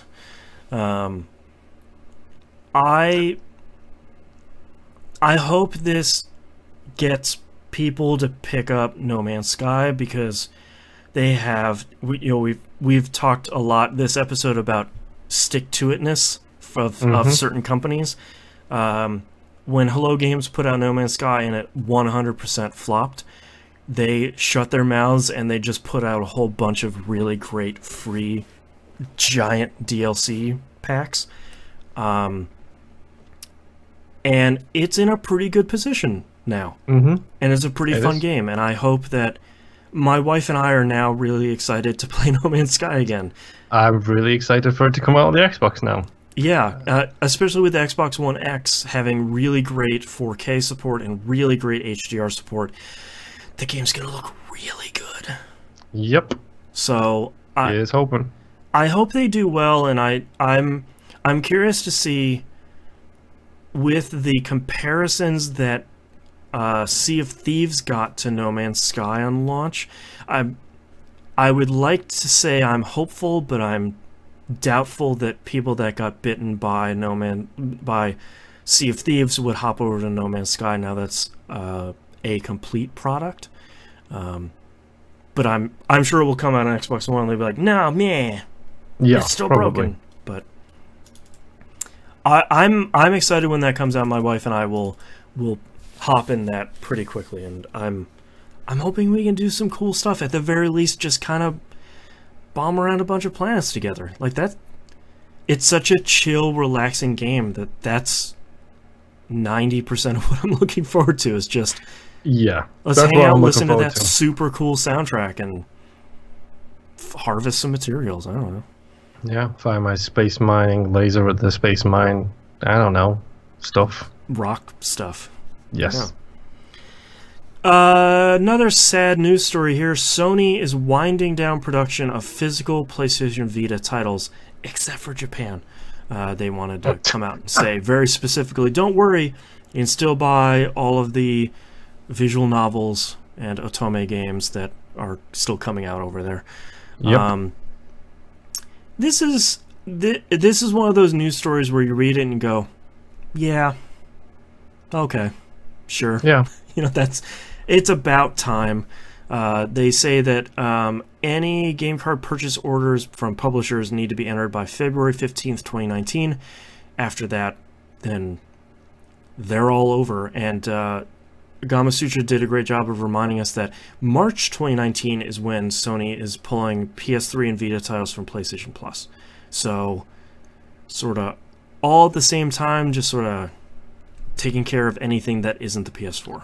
So what that basically means is April 2019 is when you'll finally be able to change your PSN gamer tag. Boy, that would be great. I mean, we saw it coming. Honestly, I'm surprised the Vita is not dead already. I think it's only through specific huge names. Greg Miller is definitely one of these. I can't remember who else it was, but somebody did the Vita relocation program, where if you had a Vita and you didn't want it anymore, you just gave it to somebody who wanted it. Right.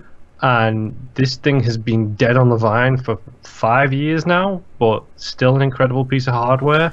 So I actually think there's a lot of credit to be given to companies like Atlas and Xseed and NIS, and there are so many. It's serving such a niche audience right now, especially of visual novels, of the dating persuasion that are otome games. There are so many of those coming out on the Vita that don't really have a home anywhere else, and they're doing really, really well. Like Bad Apple Wars, Collar Cross Malice, like a lot of these games that most people aren't going to hear about or know of, they're getting a really passionate following on Vita. I think that's super cool. Yeah, definitely. And in probably the super coolest news this week, Microsoft has announced the Xbox Adaptive Controller. There's a lot to unpack here, and I want to make sure I do it justice because it's incredible. So later this year, they're coming out with a controller that's $100. And if you look at it, it looks like a tablet with the Xbox button and the hamburger button and all that stuff and a D-pad. And then it has two very large pads on it. And that's it. What's really great is when you sort of flip it over and you look at the top, there are, I wrote down how many there are. There are 19 ports, and they are standard adaptive controller ports. And if anyone hasn't seen this, this is all for disabled gamers. And what's great is they're supporting all existing adaptive controllers and USB flight sticks. So basically, if you are someone who has these controllers and you already have a setup and you already have everything going, you literally just plug it into the top of this tablet and all that stuff controls your Xbox One. And they have a really cool app on the Xbox One that's going to let you configure, all right, if I touch this, what does this do? If I use the flight stick, what does that do in game? And it's only $100. Most of the stuff is like $400 to $500, and it only works on PC games. And the big thing for me is like I saw a couple of videos on this because I was really curious about it. Because number one, that thing looks incredible. Like it does not look like it's been glued together and taped together like a lot of these. It looks like a proper controller. Yeah, and the fact that this thing, you can, the reason why I think it's called the adaptive controller is not just about adapting for the individual person, it's the fact that you can plug basically anything into this and it will work. Any existing things you have, anything that's been developed, like they're talking about, there was a guy talking about using it and he uses a specific controller which he had to get custom built, and he plugged it in and it works fine. He can assign everything that it does. But then my personal favorite thing is good old Phil Spencer coming out and saying, look, this is not a Microsoft thing, this is a gamer thing. If you want to be involved in this, come and talk to us. We will give you our technology. We will give you everything. You don't have to worry about paying for any of this stuff. We will work with you to get stuff you are making working on this. And already, like, I think it's P2P are working on like a nunchuck type controller for people with who've got like amputee issues. Oh, cool. And it's like the simple fact that they're saying, we're not looking to charge the developers. We're not going to give you we're not here to licensing make fees.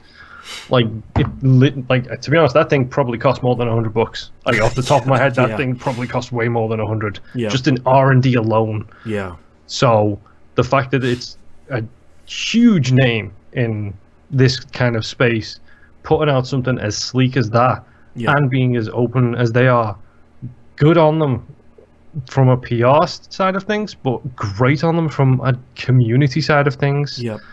Like you said, most of these things are $500 to $1,000 to get a controller that you can use just for PC. One of the coolest setups I saw in the I linked to the Ars Technica article in the show notes here, so you guys can check it out in the show notes on the website. They showed this really cool setup where they used a Rock Band drum controller, and then these two bumpers basically, and how they showed it is they played Rocket League with just their one leg, and basically they controlled left or right by bumping into one of these bumpers with their knee, and then controlled the acceleration deceleration with the Rock Band thing.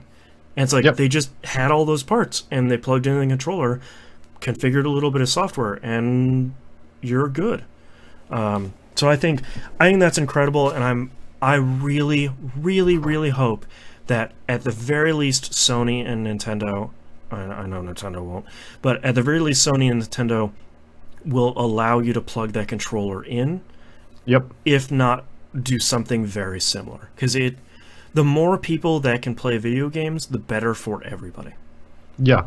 So this is incredible. For if we did like top news stories in our game of the year I think this should be number one. This would be the number board. one. Just you know, the level of I know some people might want to be pessimistic about it, but the level of altruism going on here from a company that could go in and say like, yeah, we came up with this thing for Xbox One and it's gonna be $500, but you know, it's pretty cool.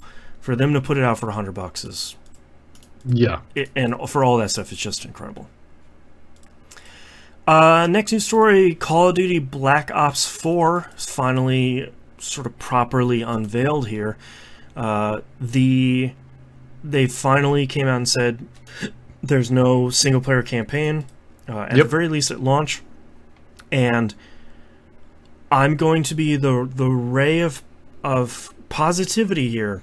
They have added a battle royale mode called Blackout. Of course.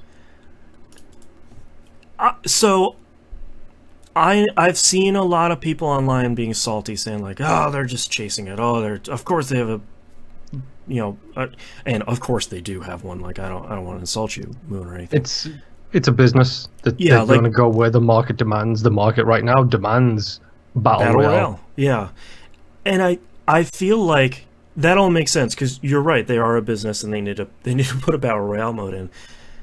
I feel like if there's going to be one company that gives battle royale a shot, it's going to be a company that's going to be Treyarch, and it's gonna be Call of Duty. Like, I feel like if you want it, I was thinking about this as I was typing up show notes.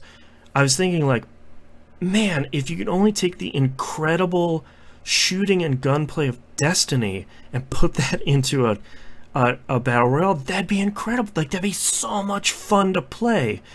And I was thinking, well, crap, that's probably going to be Black Ops 4. Like, the gunplay in the Call of Duty games is often so tight and so satisfying to do. Marrying that with a battle royale, on the surface, like, of course, I rolled my eyes. And I was just like, oh, God, battle royale. And I thought, that could be really good. Yeah, it could be. And I ain't, don't get me wrong, I'm not going to put him down for putting a battle royale game. I'm not going to prejudge it. Yeah. I thought Fortnite's battle royale mode was a complete joke, yet still somehow that thing has taken over the world. It's taken over PUBG. Yeah, exactly. So it's one of those things where it's like, that's fine. Let them do what they're going to do. You're a business. I ain't going to play it because the only thing I care about when it comes to Call of Duty, I don't care about zombies. Yeah. I care about two things, Spec Ops and campaigns. Yep. That's it. I think I don't really want to play this because the Call of Duty's aesthetic usually isn't... I don't like real war stuff, like real war movies or games or any of that stuff. I don't... Something about that stuff rubs me really wrong. You want space lasers? Yeah, I want, like, crazy war, space alien war. But that's part of the reason why I don't like PUBG and why I like Fortnite. I love Fortnite's aesthetic. Like, it's very colorful, it's very exaggerated, it's over the top, and I don't like... I know Blackout will probably be really great, but the gritty nature of it really just turns me off. Yeah. Quite a bit. So, talking about crazy aesthetics, let's talk about Rage 2's unveiling. Yeah. They did a 1-2 punch. I think it was like Monday. They unveiled the announcement trailer, I guess. It was just sort of a, here, we're going to play that Andrew WK song. Is it Party Hard by any chance? No, it was Ready to Die. I don't know. It was the other song. Yeah, I know one of his songs and it's Party Hard. Yeah. That announcement trailer really didn't do anything for me. I didn't like any of that. I didn't see the trailers. I feel like people were trying to be snarky about it. Shocker. But I think they sort of nailed it, that the trailer was trying too hard, and as a result, it smelled faintly of Suicide Squad. Oh. Where, like, you sort of get near it and you're like, yeah, no thank you. But then they released the gameplay trailer the next day, and it sort of looks like they're taking Rage plus Mad Max plus Borderlands and smushing that all together. Well, there's some things behind the scenes here that I didn't know about until I listened to the Bombcast. How up are you on the Bombcast? About 3 years old. Okay, so things I did not know. George Miller is suing Warner Brothers. Okay. George Miller was the director of Fury Road. Fury Road was put out under the Warner Brothers banner. Ah, interesting.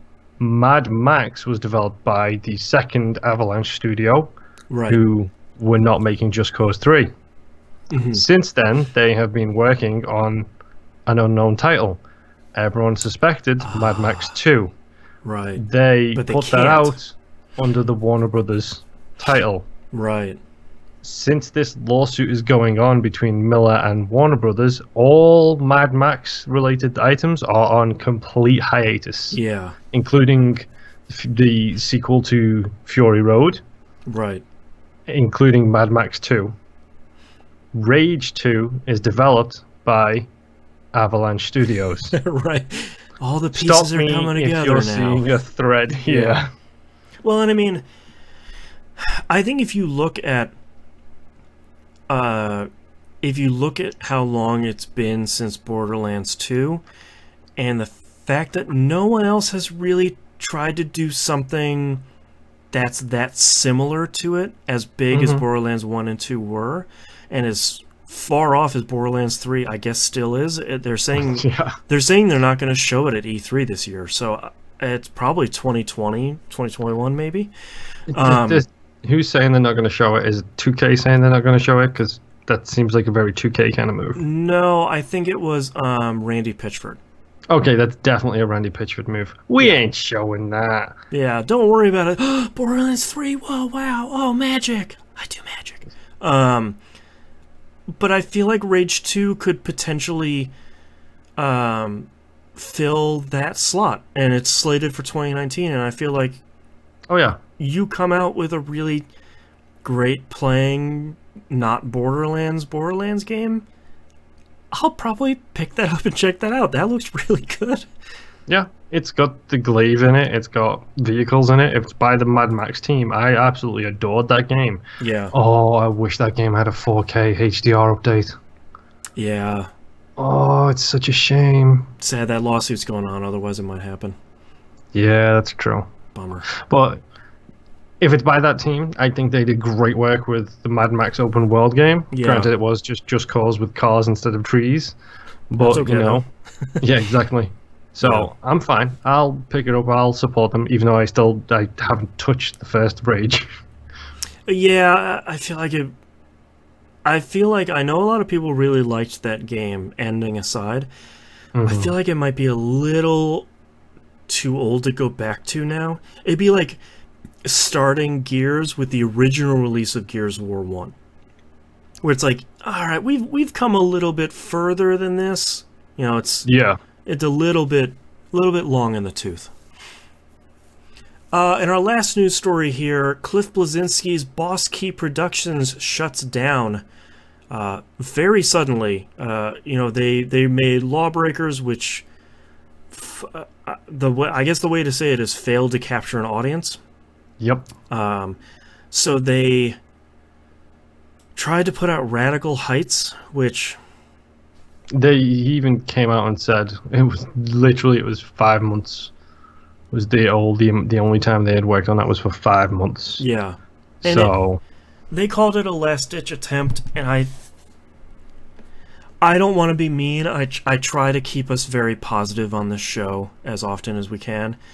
It smacked of desperation so badly that it was a game that was so incomplete, even in a very early access state, that was trying to capitalize on the Battle Royale movement without really putting a lot of thought behind the core design of the game, and that was the last nail in that coffin. yeah. The real bummer about this seems to be that rumors are abound that the studio employees didn't know about this until Cliff posted it on Twitter. Yep, that's what I'm hearing. That you did them dirty, Cliff. Like, that's real bad. That's baseball style bad, is what that is. Yeah, you don't do that sort of stuff, especially when you sort of had a 1-2 punch of two games that never really got off the ground. Like, I understand your runway ran out, you ran out of money, you closed the studio. Yeah, but it also didn't help that, from what I understand, this was pretty much a hand-picked team by him. Yeah. He got whatever the guy who made Bioshock's name is, he got that treatment where he's like, you fine, you go make a small studio and go take figure who out you your want. team. Yeah. It's sort of unfortunate because, on one hand, it's unfortunate that Boss Key never took off because, like this article says, the 3 years of Lawbreaker development saw Fortnite, both modes of Fortnite, PUBG and Overwatch, which completely changed the landscape of competitive multiplayer games. Yeah. And Lawbreakers came out looking a lot like an Unreal Tournament game, which makes sense. Until you realize that Unreal have stopped work on their current Unreal game. Right. And Epic is only caring about Fortnite right now. Everything else seems to be put to one side for them other than Fortnite. Yep. So... yeah, like, the market took a 180 in a couple of months. And that sucks for a studio, but, you know, it sucks even worse to pull up Twitter when you're going to the bathroom at Boss Key Productions and finding out that everyone's fired. Yep. All right, that's all of our news stories. Let's move on to a couple of questions we have here as we're on the 2 hour and 15-minute mark. Yikes. Yep. Timid Hulk in Discord, which is also another super great name, says, I just heard you guys say the Batman Arkham series is Metroidvania. I don't honestly know what that really means. However, I love the Batman games. Do you have any suggestions on games I may love but not know it yet? Thanks for the years of entertainment. So I answered Mr. or Mrs. Hulk's question in Discord about I think I misspoke because I meant Arkham Asylum is specifically Metroidvania, and it really has the minor Metroidvania hallmarks of, you get a weapon upgrade and then you can go get into this other building you couldn't get to him before, like, oh, I got the bat, frequency, the jammer. Oh, now I can get into this building, that sort of stuff. I got the hook shot, so now I can pull that vent down from the thing that's way up there rather than having to stand next to it and pull it out. Exactly, yeah. To be specific about it, it's generally speaking the Metroidvania is whatever the 2D, 3D platform, whatever. It's usually a small enclosed space that you get abilities that allow you to unlock areas in areas you have previously already explored. Right. Yeah, and I feel like if you're looking for recommendations of games you may love and not know it yet, and you're not familiar with Metroidvanias, I'd say Symphony of the Night and Axiom Verge are sort of the two games you probably want to pick up. A lot of the other ones are going to be good, but maybe have a mishmash of other genres, like we're talking about Rogue Legacy. That's sort of a Metroidvania and sort of a roguelike, but not either one of them. But those two games are kind of standard Metroidvanias. The Mummy Demastered, now that it's been patched, apparently. Yeah. Now that should be way easier. That's a much shorter experience too. That might be a really good place to start. I'm trying to think of 3D ones, but anytime I think of Metroidvania and 3D games, all that occurs to me is actually a character action game, which is Castlevania, the 3D Lords one. Of Shadow? That's the one. God, man, that game was good. Yeah, that wasn't really a backtracky sort of thing, but no, it had it, but you could just like move, fly back there, or teleport, whatever. That was one of the few games I played that I felt compelled to play through on the harder difficulties. Yup, I loved every second of that game. That game was good. Yeah, are there any? I feel like there really aren't very many. No, Metroidvania specifically, the problem is a lot of those nowadays fall into the character action definition, where it's like you can get to this area when you have certain abilities, but you just fast travel there later when you've got it. Maybe the Metroid Prime trilogy? I do not know. I've never played a Metroid Prime game. I played the first one, and that was really good. Yeah, I mean, if you haven't played them, pick up Symphony of the Night and well, also on PC you can pick up, or most platforms you can pick up Shadow Complex now. Yeah, that's true. Oh, that's a good game. That game's real good too. Yeah, pick up, like, maybe as a starter course, pick up Shadow Complex and Mummy Demastered as your sort of digital intros, and then if you like that stuff, then go to the big daddies of Symphony of the Night and Axiom Verge. Yeah. They're all kind of the 2D style. It's, like I said, coming up with a 3D one like Arkham Asylum is a whole different ball game. Because, like I said, most of those just end up becoming character action games. Like, you could say the new God of War is a Metroidvania game. Sure. But it's also pretty much a character action game that you get skills for later. It's a tough list. Someone on Reddit mentions the first Darksiders game is sort of the 3D Metroidvania. It's a sort of. It's a 3D Zelda game. Yeah. Yeah, I don't know. That one's tough, but go pick up those 4 games and you'll have a lot of great gaming in front of you. Yes, you will. Jet Ice 182 on Discord says, have you guys ever thought of doing a news section on the podcast called Weekly Recommends, where you recommend either a game, book, film, or TV series, why you would recommend it, but no spoilers? I know you get a lot of recommended questions, so I thought this idea might be cool at the end of the show. Sure. Do you have anything you've been, I guess, other media you've been ingesting that you've been enjoying? I'll recommend my go-to because I don't think it gets enough. It gets enough love. The Watch series by, I believe it's Sergei Yukolenko, who is a Russian author. I think me and you spoke about it on pre-show. We did, yeah. It's in my wish list. There are 2 movies based on it. Watch the movies if you want. It's actually kind of cool. In like the 4th book, they reference the movie as a dream sequence. Nice. Which is kind of cool. But just go read like a brief plot synopsis. It's modern day. It's supernatural forces fighting to keep and maintain a balance of good and evil in the world. But go read a synopsis. You'll know immediately if you're into it or not. The thing gets super duper dark. First book is Night Watch. Second book is Day Watch. I'll leave it with you from there. Yeah. I'm also going to recommend a book. I just finished a book called Bandwidth by Elliot Pepper. He says it's an analog novel, book 1, but I don't. It sort of seems like it might be standalone. This is a really cool near future book where basically your social networking and your media feed is more ubiquitous than it is right now. They never really explain the technology, but it seems like it's almost like a contact lens sort of thing where you're sort of always seeing it. And sort of what are the downsides to having that material being manipulated in ways that maybe aren't so positive. Interesting. Yeah, I just finished that I think a day or 2 ago, and I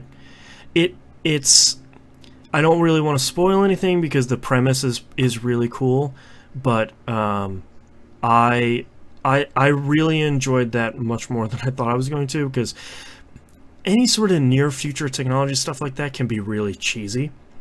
But he did a really great job of keeping pretty grounded on that stuff and keeping it more about the people than like, whoa, cool tech, that sort of stuff. Yeah. Reminds me of that Black Mirror episode. I think it's like a season 3 one. I've never seen Black Mirror. Dude, you need to watch Black Mirror. Yeah, it's on the long list of things that have swears 1. in them that I can't watch right now. Yeah, that's true. Yeah.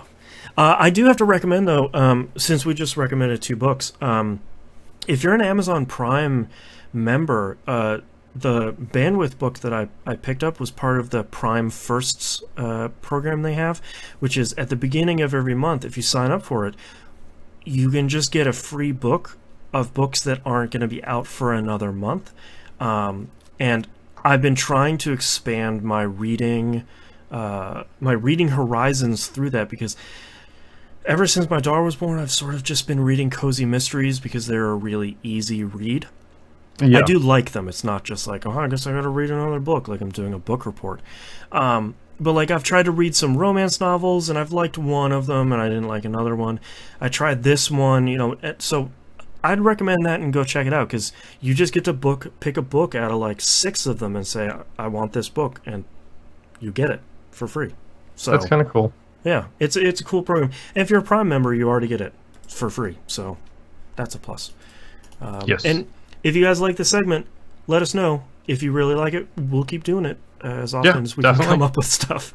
Yeah. My recommendation this week is don't work 100 hours. Yes. 2 thumbs up on that. T-Bomb Rocks in Discord asks us our final 2 questions. Says, after getting back into Binding of Isaac and now Wizard of Legend, roguelites/roguelikes are starting to be a more hit than miss genre. What makes a good game work so well in this genre? Progression. Progression is everything. If you don't feel like you can make progression, period, then it's going to kill the game for you. Like, don't worry, I love the Souls games. One of the reasons I love them is because when you make progression, an inch means the world. Yep. And it's so satisfying, but then in roguelikes, if you play for 2 hours and you get nothing from it, you will hit a brick wall eventually. Yep. It's the problem I'm going to run into where I'm at right now, where I have nothing left to do right now, Yeah. except one of the hardest characters in the game, and it's gonna get to me. If I struggle too much, it will bother me at some point, Yeah. not being able to make progression. But I'm not going to complain because this is 500-600 hours after I started playing the game.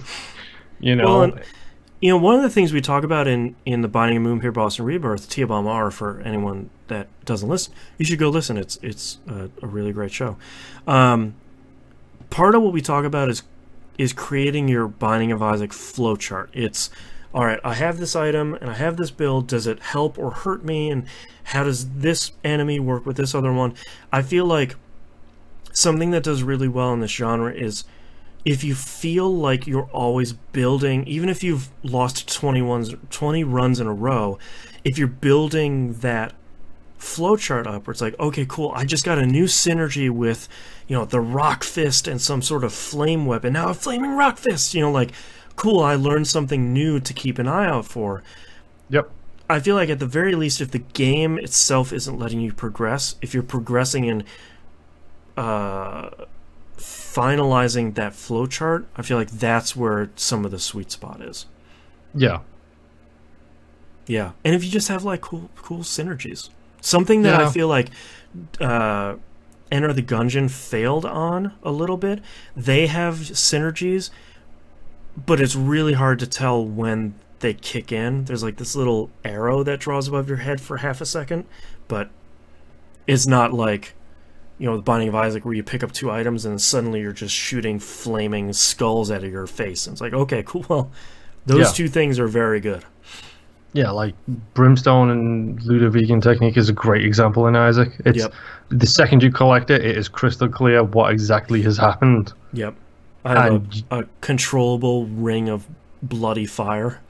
Mm-hmm. Yeah. And it's that joy of discovery as well. It's both positive and negative, because that's kind of the nature of the rogues, is to pick something up and to be like, oh, this works really well, or oh, I just boned myself. Yeah, that went real bad. I'm just writing down a show note here, a little title. There we go. And his last question is, what was the last game announcement that made you squeal like a schoolgirl? Crackdown 3. Yeah, that was up there for me until the new ToeJam and Earl got announced. True. No history with that series. Yeah, because we hadn't had one since the original Xbox. And that was... If you want to be real specific about it, the last one we haven't had a good one was from the Genesis, the very first one. That's right, yeah. 20-something years, and I was pretty... Oh, yeah. You want to talk about really good roguelike? The first ToeJam and Earl is an incredible one. Yeah, that's what I hear everybody talking about. Like, ToeJam and Earl did it first.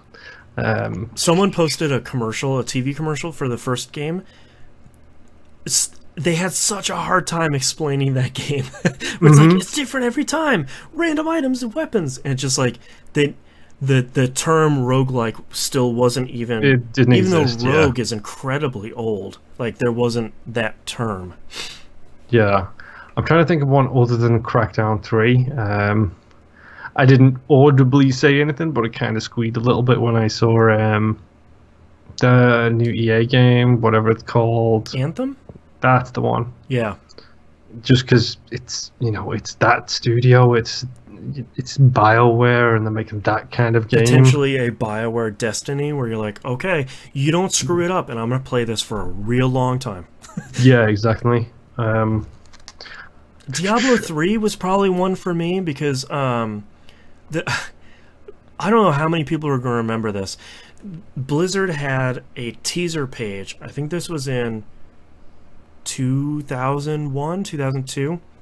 And it was, this is hot on the heels of Warcraft 3. And it was like this icy webpage. And then every couple of days, the ice would crack a little bit. And you're like, okay, cool. Like, it's another Frozen Throne, like another expansion for... and then on the last day, the whole thing shatters, and it's just Diablo's face, and it says Diablo 3, and it's just like, what? And that was a cool like little. That's a really cool reveal though as well. Yeah, because it's like, okay, great, another Warcraft, whatever. No, it's Diablo 3. Yeah, I honestly I don't know. I'm trying to think of the big thing is I don't really see much reveal stuff except for at E3, and then at E3 it's either going to be super duper expected or super duper or it's going to blow your socks off. A lot of stuff nowadays is leaked like the week before E3, where it's like, all right, here are the 3 games Bethesda's showing off. Cool. Here's what Square Enix is showing off. I'm like, okay, well, cool. Yeah. Sony and Microsoft, I feel, are probably the last 2 companies to really have a lid on some of their biggest reveals. Yeah, I think Bethesda did pretty good with Fallout 4. It was rumored, and it was talked about, and it was gossiped about for so long, and it was kind of obvious because that's their cycle. Right. But they did a good job for that. Did come out with a Pip-Boy on the arm. It's like, you can pre-order it now, and I'm like, I'm already doing it.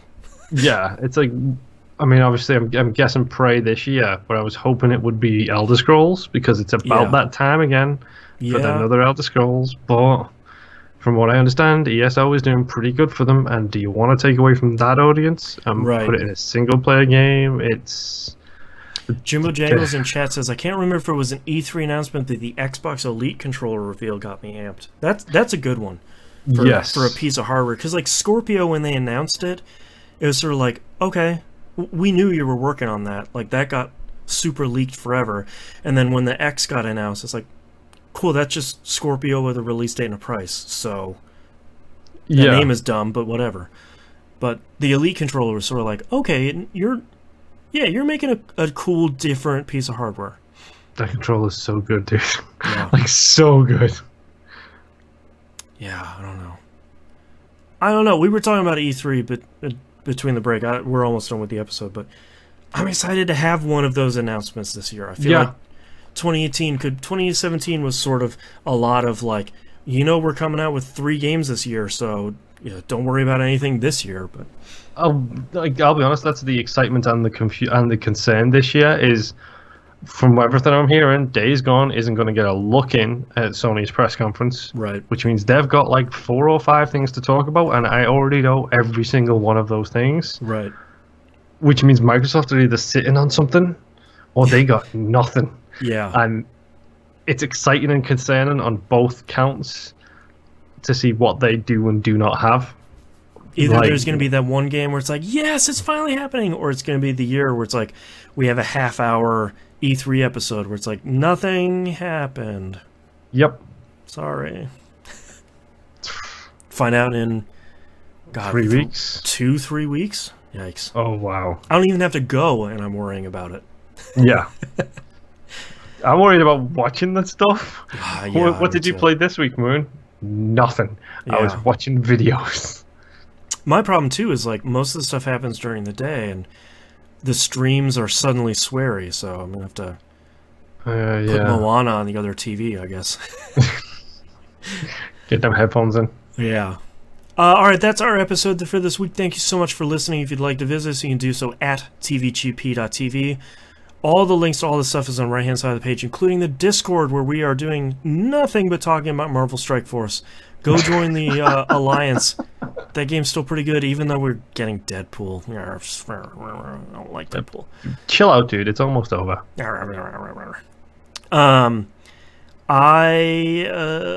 The Game Club game. We just wrapped up Shovel Knight, so the new one's going to be Owlboy, out for a whole bunch of platforms.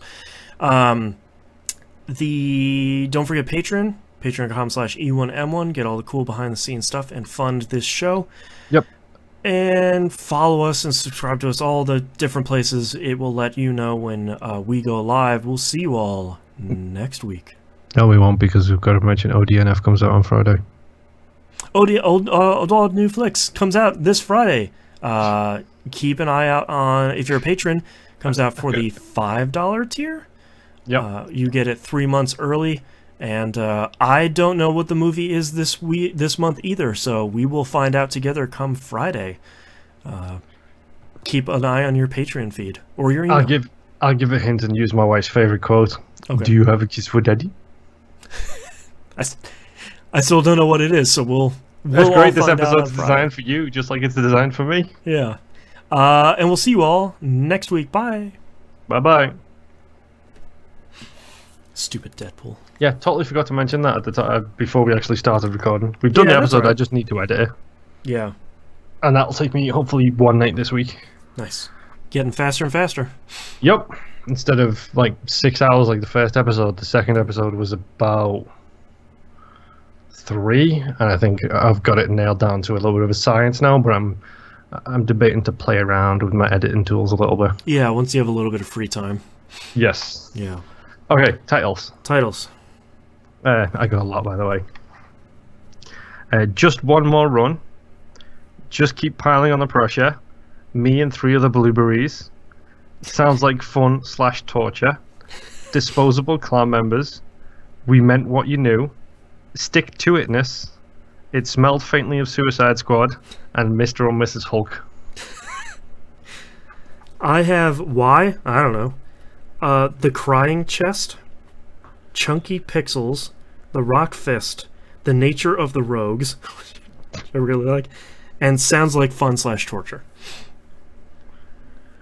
I feel like you were really excited to write down the Suicide Squad one. Yeah, the second you said that, I was like, that's got no show title. What was that one? Smells faintly of It Suicide smelled Squad? faintly of Suicide Squad. What has your vote? Jimbo Jungles put through on a chat as well. An inch means the world. Oh, that's a good one. Yeah, I missed that one. I really like the Suicide Squad one. Me too, because it kind of sums up both that trailer from what I'm hearing and that movie. Yeah. A little. I'll go and circle it. I would recommend watching both Rage 2 trailers. I think they're both only like 30 seconds long. Mm-hmm. They're a trip. All right, let's get started in 3, 2, 1. This is That Video Game Podcast, episode 552 for May 21st, 2018. Smells faintly of Suicide Squad. Mr. J, you're my hero. That was a good impression. Thank you. All right, thank you very much, everyone, for watching. See you next week. Bye. Available for voice acting hiring.